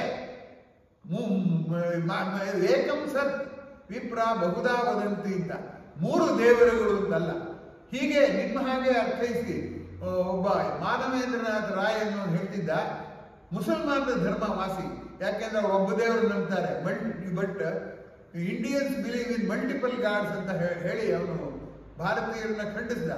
ಆದ್ರೆ ಮಲ್ಟಿಪಲ್ ಗಾಡ್ಸ್ ಹೇಳೋರು ಕೊನೆಗೆ ಏಕಂ ಸತ್ ವಿಪ್ರ ಬಹುಧಾ ವದಂತಿ ಅಂತ ಹೇಳ್ತಾರೆ. ಆ ದೃಷ್ಟಿಯಿಂದ ನಿಮ್ಗೆ ದಶಾವತಾರ ಇದೆಲ್ಲವೂ ಕೂಡ ಮನುಷ್ಯನು ತಾನು ಹೇಗೆ ಒಂದು ಸಹಜವಾಗಿ ಬದುಕಬೇಕು ಅನ್ನೋಕೆ ಮಾದರಿಯಾಗೋಕ್ಕೆ ತೋರಿಸಿದ ಕಥೆಗಳು. ಆದರೆ ದೈವದಲ್ಲಿ ನಿರ್ಗುಣವಾಗಿ ಪರಮಾತ್ಮನನ್ನು ನೋಡಿದಾಗ ನಿರ್ಗುಣ ಶಿವನಿಗೂ ನಿರ್ಗುಣ ವಿಷ್ಣುವಿಗೂ ಏನು ವ್ಯತ್ಯಾಸ ಇಲ್ಲ. ಲಕ್ಷ್ಮೀಶ ನಮ್ಮಲ್ಲೇ ಊರು ಹೆಸರೇ ಹರಿಹರ, ಶಂಕರ ನಾರಾಯಣ ಅಂತೆಲ್ಲ ಇದೆ. ಅದರಿಂದ ಲಕ್ಷ್ಮೀಶ ಬರೀತಾನೆ, ನನಗೆ ಹರಿಹರರಲ್ಲಿ ಭೇದವನ್ನೇ ಸಂಗಿದ ಪಾತಕ ಬರಲಿ ಅಂತ. ಆ ಭೇದವಾಗಿ ಕಾಣೋದು ಒಂದು ಮಹಾಪಾತಕ ಅಂತ ಧೋರಣೆ ಇದೆ. ಅದರಿಂದ ಇಲ್ಲಿ ಗುಣಾತ್ಮಕವಾದಂಥ ಪುರಾಣದ ಪಾತ್ರಗಳ ಸಂಖ್ಯೆ ಬಹಳ. ನಿರ್ಗುಣ ಬ್ರಹ್ಮನಿಗೆ ಬಂದಾಗ ಎಲ್ಲ ಒಂದರೊಳಗೆ ಸೇರ್ಕೊಂಡ್ಬಿಟ್ಟು ಅಭೇದಾನಂದ ಆಗುತ್ತೆ. ಅದರಿಂದ ಅದನ್ನ ಪರಬ್ರಹ್ಮ ಅಂತಾರೆ. ಬ್ರಹ್ಮ ವಿಷ್ಣು ಮಹೇಶ್ವರ ಬ್ರಹ್ಮ ಅಲ್ಲ, ಅದು ಪರಬ್ರಹ್ಮ ಅಂತಾರೆ. ಇದು ಈ ಕಥೆಗಳು ಯಾಕಿದೆ ಅಂದರೆ ಮನುಷ್ಯನ ಸ್ವಭಾವವನ್ನು ನಿಯಂತ್ರಿಸೋದಕ್ಕೆ ನಾವು ಕೋಪಿಸ್ಕೊಂಡ್ರೆ ಏನು ಕಷ್ಟ ಆಗುತ್ತೆ ಅಂತ ಅನ್ನೋದನ್ನು ನಿಯಂತ್ರಿಸೋದಕ್ಕೋಸ್ಕರ ಇದೆ ಅನ್ನೋವಂಥದ್ದು ಗಮನಿಸಬೇಕಾಗುತ್ತೆ. ಯಾರೋ ಹೇಳ್ತಿದ್ರು, ಹಾಗಾದ್ರೆ ರಾಮನೂ ಕೂಡ ಹೆಂಡತಿನ ಆಸೆ ಪಟ್ಟ, ಹೆಂಡತಿಗೋಸ್ಕರನೇ ಯುದ್ಧ ಮಾಡಿ ಗೆದ್ನಲ್ಲ, ಹಾಗಾದ್ರೆ ಅವನಿಗೆ ಹಾಗಾದ್ರೆ ಸಂಸಾರದ ಮೇಲೆ ವ್ಯಾಮೋಹ ಇರಲಿಲ್ವೇ ಅನ್ನೋ ಪ್ರಶ್ನೆ ಕೇಳ್ತಾರೆ. ನಿಜ, ಪಟ್ಟ ಕಷ್ಟನೂ ಪಟ್ಟಿದ್ದಾನಲ್ಲ ರಾಮನು. ಹಾಗಾಗಿ ಆ ಕಷ್ಟವನ್ನೂ ಕೂಡ ಅವನು ನನಗೆ ಪ್ರಪಂಚ ಬೇಡ ಅಂತ ಕೂತಿದ್ದಿದ್ರೆ ನಮ್ಮ ಸ್ನೇಹಿತರು ಕೇಳಿದಾಗೆ ಅನೇಕ ರಾಮಚಂದ್ರಗಳು ಇನ್ನೂ ಜಾಸ್ತಿ ಆಗ್ಬಿಡ್ತಿದ್ರು ಅಲ್ವಾ. ಹಾಗಾಗಿ ನಮ್ಮ ಭಾರತೀಯ ಚಿಂತನೆಯನ್ನು ಅರ್ಥ ಮಾಡ್ಕೊಳ್ಬೇಕಾದ್ರೆ ಈ ದ್ವಂದ್ವ ಇದ್ದೇ ಇದೆ. ಯಾವುದು ಸಗುಣವಾಗಿ ದೇವರನ್ನು ಆರಾಧನೆ ಮಾಡೋದು, ನಿರ್ಗುಣವಾಗಿ ದೇವರ ಆರಾಧನೆ ಮಾಡೋದು, ಎರಡೂ ಒಂದೇ ಅನ್ನೋದನ್ನು ಕಂಡುಕೊಳ್ಳೋದು ಅದು ತುಂಬ ಮುಖ್ಯ. ಧೀರ ನಿರ್ಗುಣನು ಸಾರ ಸಗುಣದಲ್ಲಿ ತೋರಿ ಅಡಗಿತ ಬ್ಯಾರಿಯಾಗಿರುತ್ತೆ. ಗುಡಿಯ ನೋಡಿರೋಣ ಕೃಷ್ಣ ಚರಿತ್ರೆ ಹೇಳ್ತಾರೆ. ಆ ಸಗುಣದಲ್ಲಿ ಸಗುಣದ ತೋರಿಕೆಯ ಒಳಗಡೆ ನಿರ್ಗುಣ ಇರ್ತಾನೆ ಅಂತ. ಗಣೇಶನ ಪೂಜೆ ಮಾಡುವಾಗ ನಾವೇನು ಸೊಂಡ್ಲಿರುವಂಥ ಗಣೇಶನ ತಂದು ವಿಗ್ರಹನೋ ಅಥವಾ ಶಿಲ್ಪನೋ ಅಥವಾ ಒಂದು ಇದು ಮಣ್ಣಿನ ಗಣೇಶನ ತಂದು ಅದ್ರ ಮುಂದೆನೆ ಕೂತ್ಕೊಂಡು ಅಜಂ ನಿರ್ವಿಕಲ್ಪಂ ನಿರಾಕಾರ ಮೇಕಂ ಅಂತ ಹೇಳ್ತೀವಿ. ಹಾಗಾದ್ರೆ ನಿರಾಕಾರ ನಿಜ ಆದರೆ ಆನೆ ತಲೆ ಗಣೇಶ ಸುಳ್ಳಾಗಬೇಕು. ಆನೆ ತಲೆ ಗಣೇಶ ಸುಳ್ಳಾದ್ರೆ ನಿರಾಕಾರ ನಾವು ಆಗ ಅಂದ್ಕೊಳ್ಳೋದೇ ಇಲ್ಲ. ನಿರಾಕಾರವಾದವನು ಯಾವ ಆಕಾರ ಬೇಕಾದ್ರೂ ಬೆಳಿಬೋದು. ವೈಟ್ ಪೇಪರ್ ಮೇಲೆ ಯಾವ ಬಣ್ಣ ಬೇಕಾದ್ರೂ ಬೆಳಿಬೋದು. ಯಾವ ಬಣ್ಣದ ಪೇಪರ್ನ ಬಿಳಿ ಮಾಡೋದು ಕಷ್ಟ. ಹಾಗಾಗಿ ದೈವ ತತ್ವ ಅನ್ನೋದು ನಿರ್ಗುಣವಾದದ್ದು ಅಂತ ಅದನ್ನೇ ಕೃಷ್ಣ ಹೇಳಿದ್ರು. ಹಾಗಾಗಿ ನಿರ್ಗುಣ ಮತ್ತು ಸಗುಣದ ಮಧ್ಯೆ ಭೇದ ಇಲ್ಲ. ಈಗ ನಮ್ಮ ದೇಹ ಸಗುಣ, ಮನಸ್ಸು ನಿರ್ಗುಣ. ಯಾಕೆಂದ್ರೆ ನನ್ನ ಮನಸ್ಸನ್ನ ನೀವು ಹೆಂಗೆ ನೋಡ್ಬೇಕ್ರಿ? ನನ್ನ ದೇಹ ನೋಡ್ಬೇಕ್ರಿ, ನಾನು ಹುಡುಗನ ನೋಡ್ಬೇಕ್ರಿ ಅಷ್ಟೇ. ಹಾಗಾಗಿ ನೀವು ಕೇಳಿದ ಪ್ರಶ್ನೆ ಏನ್ ಹೇಳಿ ಇನ್ನೊಂದ್ಸರಿ ಕೇಳಿ ಈ ಪ್ರಶ್ನೆ. ದಶಾವತಾರದಲ್ಲಿ ಕೂತ್ಕೊಳ್ಳಿ. ವಿಶ್ವರೂಪದಲ್ಲಿ ಫೋಕಸ್ ಇರೋದು ಎಲ್ಲಾ ದೇವರನ್ನು ತೋರಿಸ್ಬೇಕು ಅಂತ ಅಲ್ಲ. ಒಂದ್ ನಿಮಿಷ ನಾನು ಸೌರ್ಮನೆ ಮಾತಾಡಾಗಿಲ್ಲ. ಆಮೇಲೆ ನೀವು ಅರ್ಧ ಗಂಟೆ ಕೇಳ್ತೀನಿ. ಯಾಕೆಂದ್ರೆ ನೀವು ಪ್ರಶ್ನೆಗೆ ಉತ್ತರ ಇರುತ್ತಿದ್ರೊಳಗೆ ದಯಮಾಡಿ ಕೇಳಿಸ್ಕೊಳ್ಳಿ. ವಿಶ್ವರೂಪ ದರ್ಶನ, ವಿಶ್ವದ ಸೃಷ್ಟಿ ಸ್ತುತಿ ಲಯಗಳಿಗೆ ಅರ್ಜುನನಿಗೆ ಮನಸ್ಸಿಗೆ ಯಾವ್ದು ತೋರಿಸಿದೆ ಅವನಿಗೆ ಅಗತ್ಯ ಬೀಳುತ್ತೋ ಅದನ್ನು ತೋರಿಸಿದ್ದಾರೆ ಹೊರತು ಎಲ್ಲ ನಮ್ಮ ದೇವರಿಗೆ ಬಟ್ ನಮ್ಮೂರನ್ನು ಮಾರಮ್ಮ ಕಿಕ್ಕೇರಮ್ಮನ್ನು ತೋರಿಸಿದಾರ ಅಂತಂದ್ರೆ ತೋರಿಸೋ ಅಗತ್ಯ ಇಲ್ಲ. ಅಲ್ಲಿ ಅವನಿಗೆ ಅದು ಅಷ್ಟು ಇದರಿಂದಲೇ ವಿಶ್ವರೂಪ ದರ್ಶನ ಯೋಗ ಅಂತ. ಜೀವನದ ಹುಟ್ಟು ಸಾವು ಎಲ್ಲ ಬೆರಗುಗಳು ಮತ್ತೆ ನಾನು ನಿಯಂತ್ರಿಸುತ್ತೇನೆ ಅಂತ ಹೇಳ್ತಾನಲ್ಲ ಕೃಷ್ಣ. ಹೌದು, ಸರ್ವ ಏವ ಹೇಳ್ತೀನಿ. ಆ ಶ್ಲೋಕ ಭಗವದ್ಗೀತೆಯಲ್ಲಿ ಬರುತ್ತೆ. ಅದರಲ್ಲಿ ನೇರವಾಗಿ ಹೇಳ್ತಾನೆ, ಇದು ಸರ್ವೇ ವಯವತ ಪರಂ. ನೋಡಪ್ಪ, ನೀನು ಬೇರೆ ಬೇರೆ ಬದಲಾಯಿಸ್ಕೋ, ಅದು ಹುಟ್ಟು ಸಾವನ್ನೆಲ್ಲ ಬದಲಾಯಿಸೋ ನಿನ್ ಕೈಲಿಲ್ಲ ಅಂತ ಅಂದ್ಬಿಟ್ಟು ಕೃಷ್ಣ ಹೇಳ್ತಾನೆ. ಹಾಗಾಗಿ ಅದಕ್ಕನುಗುಣವಾದ ದೇವರನ್ನು ತೋರಿಸಿದಾನೆ ಹೊರತು ಎಲ್ಲ ದೇವರನ್ನು ತೋರಿಸಿಲ್ಲ. ತೋರಿಸದೇ ಇರೋದೇ ಸರಿ ಅನ್ನೋದು ನನ್ನ ನೀವು ಒಪ್ಕೋಬಹುದು, ಬಿಡ್ಬೋದು. ತೋರಿಸಿಲ್ಲ, ಎಲ್ಲ ದೇವರುಗಳನ್ನು ತೋರಿಸಿಲ್ಲ. ಆದ್ರೆ ಕೆಲವು ದೇವರುಗಳನ್ನ ತೋರಿಸಿದಾನೆ. ಈ ಕಲಾಕಾರರು ಏನ್ ಮಾಡ್ತಾರೆ, ಅವ್ರಿಗೆ ಗೊತ್ತಿರೋ ದೇವ್ರನ್ನ ಅದ್ರ ಪಟ್ಟಿ. ಯಾಕಂದ್ರೆ ಸಹಸ್ರಾಕ್ಷ ಸಹಸ್ರಪ್ಪ, ಸಹಸ್ರ ಶೀರ್ಷ ಪುರುಷ. ಅದರಿಂದ ತೋರಿಸಿಬಹುದೇ ಹೊತ್ತು ಚಿತ್ರದಲ್ಲಿರುವ ವಿಶ್ವರೂಪ ದರ್ಶನವೇ ಬೇರೆ, ಭಗವದ್ಗೀತೆಯಲ್ಲಿ ವಿಶ್ವರೂಪ ದರ್ಶನವೇ ಬೇರೆ. ಚಿತ್ರದಲ್ಲಿ ಆಶ್ಚರ್ಯವನ್ನ ಇಂದ್ರಿಯ ಮಟ್ಟದಲ್ಲಿ ತರಕ್ಕೆ ಹೋಗ್ತಾರೆ. ಈಗ ಅರ್ಧನಾರೀಶ್ವರ ಅನ್ನೋ ತಗೊಳ್ಳಿ. ಅರ್ಧನಾರೀಶ್ವರ ಅಂದ್ರೆ ಪ್ರಕೃತಿ ಪುರುಷ ಎರಡು, ನಿರ್ಗುಣ ಸಗುಣ ಎರಡು ಪ್ರತ್ಯೇಕನೀಯವಲ್ಲ ಅನ್ನಕ್ಕೆ ಅದು ಹೇಳಿರೋದು. ಆ ಕ್ಯಾಲೆಂಡರ್ಗಳು ನೋಡಬಾರ್ದು. ಹೆಣ್ಣಿನ ರೂಪ ಗಂಡಿನ ರೂಪ ಎರಡನ್ನೂ ಅರ್ಧ ಬಾರ್ದು. ಅದು ನೋಡಕ್ಕೆ ಅಸಹ್ಯವಾಗುವ ಹಾಗೆ ಮಾಡಿದ್ದಾರೆ. ಇಂದ್ರಿಯ ಮಟ್ಟಕ್ಕೆ ಇಳಿಸಿದರೆ ಬುದ್ಧಿಯ ಮಟ್ಟದನ್ನ ಆಗುವ ವಿಕಾರ. ಹಾಗಾಗಿ ನೀವು ಹೇಳಿರುವಂಥ ಪ್ರಶ್ನೆ ಇದೆ, ಯಾವ್ಯಾವ ಅವತಾರ ತೋರಿಸಿದಾನೆ ಅನ್ನುವಂಥ ಕುತೂಹಲ ಇದ್ರೆ ಅವತಾರ ತೋರಿಸುವುದಕ್ಕೋಸ್ಕರ ಬಂದದ್ದಲ್ಲ ವಿಶ್ವರೂಪ ದರ್ಶನ. ವಿಶ್ವ ಹೇಗೆ ಒಂದು ಚಕ್ರೀಯವಾಗಿ ಹೇಗೆ ನನಗೆ ಕಷ್ಟ ಬಂದ್ಮೇಲೆ ಸುಖ ಬರುತ್ತೆ, ಸುಖ ಬಂದ್ಮೇಲೆ ಕಷ್ಟ ಬರುತ್ತೋ, ಹುಟ್ಟಾದ್ಮೇಲೆ ಸಾವ ಬರುತ್ತೋ ಅಂತ ಎರಡು ಚಕ್ರೀಯವಾದ ಕ್ರಿಯೆ ಅನ್ನುವಂಥದ್ದು ತುಂಬಾ ಗಮನಿಸಬೇಕಾದದ್ದು ಅನ್ನುವಂಥದ್ದು. ಅದನ್ನ ನೋಡಿ ಇಲ್ಲಿ ಹೆಂಗೆ ಹೇಳ್ತಾನೆ ಅನ್ನುವಂಥದ್ದನ್ನ ನೋಡಿ. ಇಲ್ಲಿ ಹೇಳ್ತಾನೆ ಹೇಗೆ, ನತ್ವೇವಾಹಂ ಜಾತು, ನಾನು ಹುಟ್ಟಲಿಲ್ಲ, ನತ್ವೇವಾಹಂ ಜಾತು ನಾಹಂ ನತ್ವನ್ ನೇಮೇ ಜನಾಧಿಪ, ನೀನು ಹುಟ್ಟಿದವನಲ್ಲ, ಈ ರಾಜರು ಹುಟ್ಟಿದವರಲ್ಲ. ಆತ್ಮದ ಕೇಂದ್ರಿತವಾಗಿ ಅವ್ನು ಮಾತಾಡ್ತಾ ಇರುವಂಥದ್ದು. ನಚೈವ ನ ಭವಿಷ್ಯಾಮಃ, ನಾನು ಅಂತ ದೇಹ ಅಂತೀನಿ ಅನ್ಕೊಂಡು ನಾನು ಮುಂದೆ ಇರೋದೂ ಇಲ್ಲ. ಸರ್ವೇ ವಯಮತಃ ಪರಂ. ಆದ್ದರಿಂದ ಆ ವಿಶ್ವ ಇದು ಅಲೆಗೆ ಸಮುದ್ರದ ಗುಣ ಇದೆ, ಆದರೆ ಅಲೆ ಸಮುದ್ರವನ್ನು ಬದಲಾಯಿಸಲಾರದು. ಹಾಗಾಗಿ ಜೀವಾತ್ಮ ಪರಮಾತ್ಮನ ಸಂಬಂಧದಲ್ಲಿ ಅದು ಮುಖ್ಯ. ಹಾಗಾಗಿ ಎಲ್ಲ ರೂಪಗಳನ್ನ ಭಗವದ್ಗೀತೆಯಲ್ಲಿ ವಿಶ್ವರೂಪ ದರ್ಶನದಲ್ಲಿ ಹೇಳಿಲ್ಲ. ಹೇಳಿರೋದು ಯಾವುದು ಅನ್ನೋದ್ರ ಆಯ್ಕೆಯನ್ನು ಕೂಡ ನಾನು ಹೇಳ್ತಾ ಇದ್ದೀನಿ. ಈ ಪ್ರಕೃತಿಯ ಲೀಲೆಯ ಚಕ್ರೀಯತೆಯಲ್ಲಿ ಹುಟ್ಟು ಸಾವು ಅದೊಂದು ದೊಡ್ಡ ಸಂಗತಿ ಅಲ್ಲ. ಪ್ರೀತಿ ದ್ವೇಷ, ನಾವು ಪ್ರೀತಿನ ಎಷ್ಟೇ ಹೊಗಳಿ ದ್ವೇಷನ ಎಷ್ಟೇ ಮಾಡಲಿ, ಪ್ರೀತಿ ಹೊರಟ್ರೆ ದ್ವೇಷ ಪ್ರೀತಿಯ ಜೊತೆಯಲ್ಲೇ ಸೃಷ್ಟಿಯಾಗುತ್ತೆ. ನೀವೊಂದು ಹಾಳೆ ತಗೊಂಡು ಒಂದು ಗೆರೆ ಹಾಕಿದ್ರೆ 2 ಭಾಗ ಆಗುತ್ತೆ. ಹಾಗೆ ನಾವು ಪ್ರೀತಿನ ಸೃಷ್ಟಿ ಮಾಡಿದ್ರೆ ಜೊತೆಗೆ ದ್ವೇಷ ಸೃಷ್ಟಿಯಾಗುತ್ತೆ. ಈ ದ್ವಂದ್ವ ರಾಹಿತ್ಯವನ್ನು ಸಾಧಿಸುವುದಕ್ಕೆ ಪೂರಕವಾದಂತೆ ತನ್ನ ವಿಶ್ವರೂಪವನ್ನ ಶ್ರೀಕೃಷ್ಣ ತೋರಿಸಿದಾನೆ ಎನ್ನುವುದು ನನ್ನ ತಿಳಿವು. ಅದಕ್ಕೆ ನಾನು ಹೇಳಿದ್ದಲ್ಲ, ಪೂರ್ತಿ ಕೇಳಿ ಬಗ್ಗೆ ಚಿತ್ರ ಸುಮಾರು ನಮ್ಮಿದೆಲ್ಲ ಅದೇ ಅದ್ರ ಬಗ್ಗೆ ಪೂರ್ತಿ ಕೇಳಿ ನಾನು ಉತ್ತರ ಹೇಳ್ತೀನಿ. ಅದಕ್ಕೆ ಮತ್ತಾಗಿ ಬರುತ್ತೆ. ಯಾಕಂದ್ರೆ ನಾನು ಮೇಷ್ಟ್ರು ನೋಡಿ 50 ವರ್ಷದಿಂದ ಸುವೀದ್ರ ರಾಗ ಗೊತ್ತಾಗುತ್ತೆ. ಧನ್ಯವಾದಗಳು ತಾಯಿ, ನಿಮ್ಗೆ ಇಷ್ಟ ಉತ್ತರ ಸಿಕ್ತು ಅಂತ ಹೇಳಿದ್ದಾರೆ. ಅದಕ್ಕೆ ನೀವು ಆತರ ಪಟ್ಟು ಮಧ್ಯ ಪ್ರಶ್ನೆ ಕೇಳ್ಬಿಟ್ರೆ ನಾನು ಎಲ್ಲೆಲ್ಲೋ ಹೊರಟೋಗುತ್ತೆ ಮನಸ್ಸು. ಸ್ವಲ್ಪ ನಿಮ್ದು ಅಷ್ಟೇ, ನೀವು ಎಷ್ಟೊತ್ತಾರು ಹೇಳಿ ಕೇಳ್ತೀನಿ. ನೀವು ಅಷ್ಟೇ. ಇದು ಏನಾಗುತ್ತೆ ಅಂದ್ರೆ ಕಲಿಕೆ ಅನ್ನೋದು ಸುಮ್ಮನೆ ಶಬ್ದಗಳನ್ನು ಬದಲಾಯಿಸೋದಲ್ಲ, ಮನೋಭಾವನೆ ಬದಲಾಯಿಸೋದು. ಅದಕ್ಕೆ ತುಂಬಾ ಸಹನೆ ಬೇಕು. ಆತರ ಪಡಕ್ಕಾಗಲ್ಲ. ನಮ್ಮ ಮೇಷ್ಟ್ರೊಬ್ರು ಹೇಳೋರು, ಆತರ ಪಟ್ಟು ಗೋತ್ರ ಕೆಡಿಸ್ಕೋಬೇಡ್ರು ಅಂತ. ಹಾಗೆ ಗೋತ್ರ ಕೆಟ್ಟೋಗ್ಬಿಡುತ್ತೆ ಆತರ ಪಟ್ಟು. ಹೇಳಿ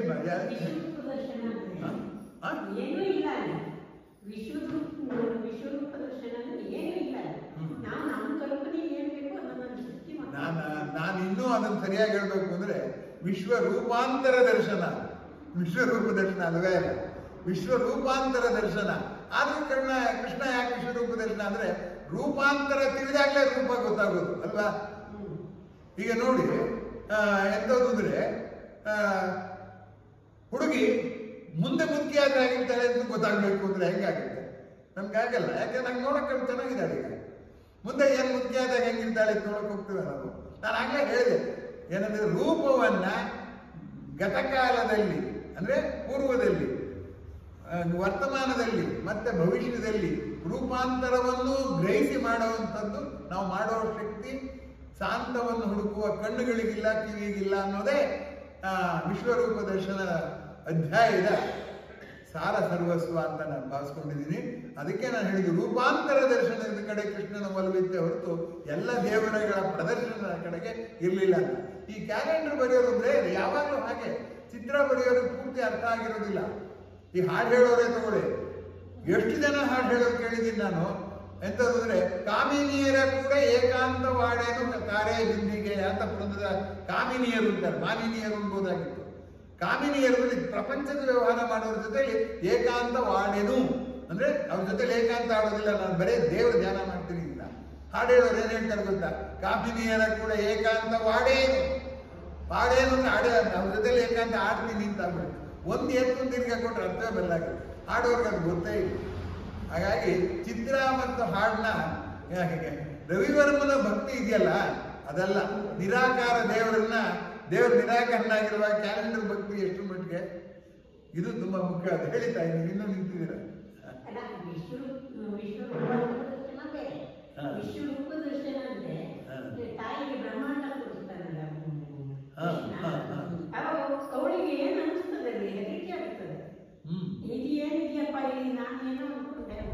ಅವನು ಕೃಷ್ಣ ಯಾವಾಗ್ಲೂ ಹಾಗೆ, ಒಂದ್ಸರಿ ಮಾನವನಂತೆ ತೋರಿಸ್ತಾನೆ, ಇನ್ನೊಂದ್ಸರಿ ನಾನು ಅತಿಮಾನವನ್ನು ತೋರಿಸ್ತಾನೆ.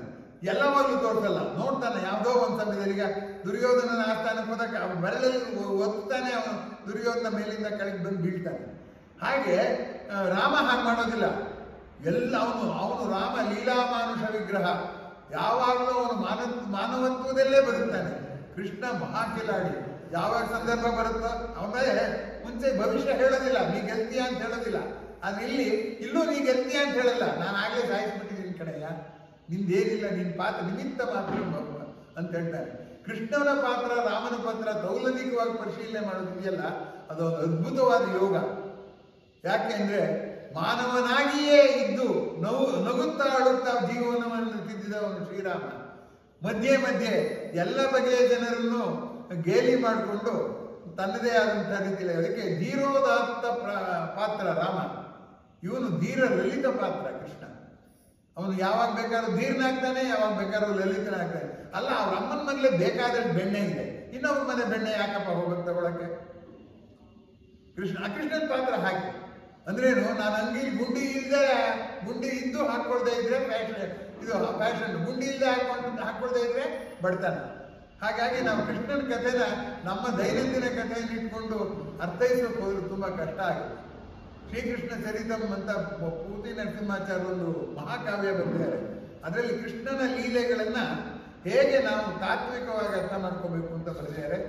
ಹಾಗೇನೆ ಇನ್ನೊಂದು ಶ್ರೀಕೃಷ್ಣ ಪರೀಕ್ಷಣಂ ಅಂತ ತಾವು ಪುಸ್ತಕ ಲಭ್ಯ ಇದೆ. ಇದು DVG ಅವರು ಈ ಕೃಷ್ಣನ ವರ್ತನೆಯನ್ನ ತಾತ್ವಿಕವಾಗಿ ಅರ್ಥ ಮಾಡಿಕೊಳ್ಳೋದ್ರ ಪರಿಯ ಬಗ್ಗೆ ತುಂಬಾ ಚೆನ್ನಾಗಿ ವಿಶ್ಲೇಷಣೆ. ಮೊದಲು ಶ್ರೀರಾಮ ಪರೀಕ್ಷಣಂ ಅಂತ ಬರೆದ್ರು, ಅದಕ್ಕೆ ತುಂಬಾ ಜನಪ್ರಿಯತೆ ಬಂತು. ಆಮೇಲೆ ಶ್ರೀಕೃಷ್ಣ ಪರೀಕ್ಷಣಂ ಬರೆದು ಹೇಳ್ತಾ ಇದೆ. ಕೃಷ್ಣಾವತಾರ ಓದಿದ್ರೆ ಈ ಮುಂಚೆಯವರು ಬರೆದಿದ್ದಾರೆ, ಅದನ್ನು ಓದಿದ್ರೆ ಇಲ್ಲಿವರೆಗೂ ಆ ಕೃಷ್ಣ ನೀನೇ ಬಂತು, ಏನೂ ಮಾಡಲಿಲ್ಲ, ಯಾರಿಗೂ ಮಾಡಲಿಲ್ಲ, ಏನೂ ಮಾಡಲಿಲ್ಲ. ನೀನೇ ಅಂತಂದಾಗ ಅವ್ರಿಗೆ ಏನ್ ಬೇಕಾದ್ರು ಮಾಡ್ಕೊಟ್ಟಿಲ್ಲ, ನಾನು ಹೋಗಿದ್ರೆ ಬರುತ್ತಾರೆ.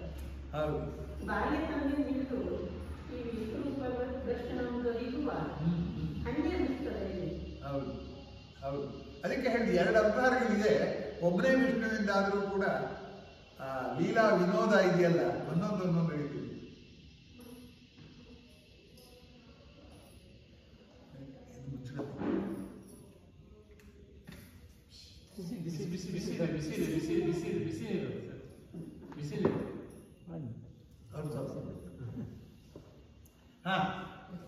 ಮುಗಿಸ್ಬೋದಾ? ಇನ್ನಾರು ಪ್ರಶ್ನೆ ಕೇಳ್ತೀರಾ?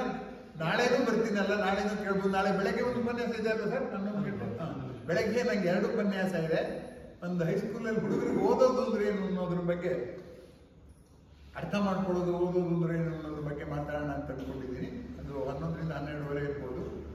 ಸಾಯಂಕಾಲ ಇವತ್ತು ನಾನು ಮಾಡೋದು ಬೇಡ, ನಾನು ತಿರ್ಗಿ ಸಾಯಂಕಾಲ ರಾತ್ರಿ 8 ಗಂಟೆಗೆ ಇನ್ನೊಂದು ವೆಬಿನಾರ್ ಬೇರೆ ಮಾಡ್ಬೇಕು. ನಾನು ನಾಳೆ 3 ಉಪನ್ಯಾಸ ಮಾಡಬೇಕು. ಆದ್ರಿಂದ ಕಟ್ಟುನಿಟ್ಟಾಗಿ 4 ಗಂಟೆಗೆ ಶುರು ಮಾಡೋಣ. ಎಷ್ಟು ಜನ ಬಂದಿದ್ರೆ ಅಷ್ಟು ಜನ ಬಂದಿರಲಿ. ಆಮೇಲೆ ಅದು ಹೇಗೆ ಉಪನ್ಯಾಸ ನಿರಂತರವಾದ್ದಲ್ಲ, ಆಯ್ದ ಶ್ಲೋಕಗಳಿಗೆ ಅರ್ಥ ಹೇಳುವಂಥದ್ದು.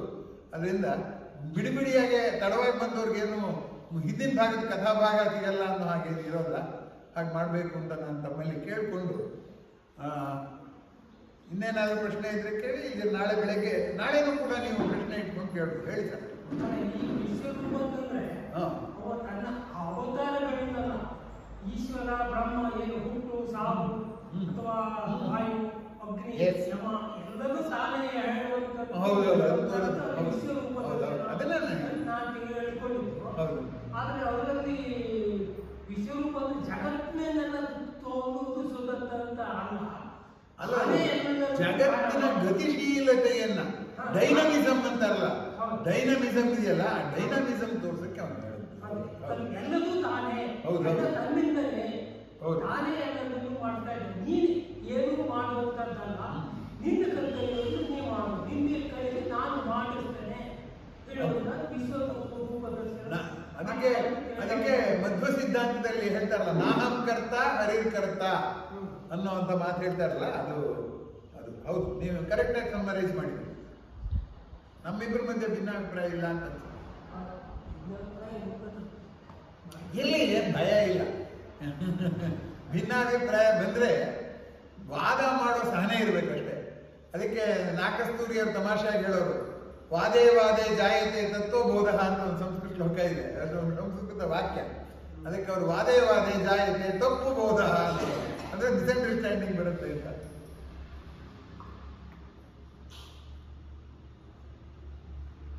ಎಷ್ಟೊತ್ತು ಮಾತಾಡಿದ್ರೆ ಗೊತ್ತಿಲ್ಲ, ನಾಳೆ ಅದಕ್ಕೊಂದು ದಿವಸ ಎಲ್ಲ ಹಾಕಿಸ್ಬಿಡ್ತಾರೆ ಅಥವಾ ಬೇರೆ ಇಲ್ಲ, ನಂಗೆ ಯಾವ್ದಾದ್ರು ಬೇರೆ ಗಡಿಯಾರ ಸಮಯ ಪಾಲನೆಯನ್ನ ಮಾಡೋದು ನನ್ನ ಸ್ವಭಾವ ಅಷ್ಟೇ.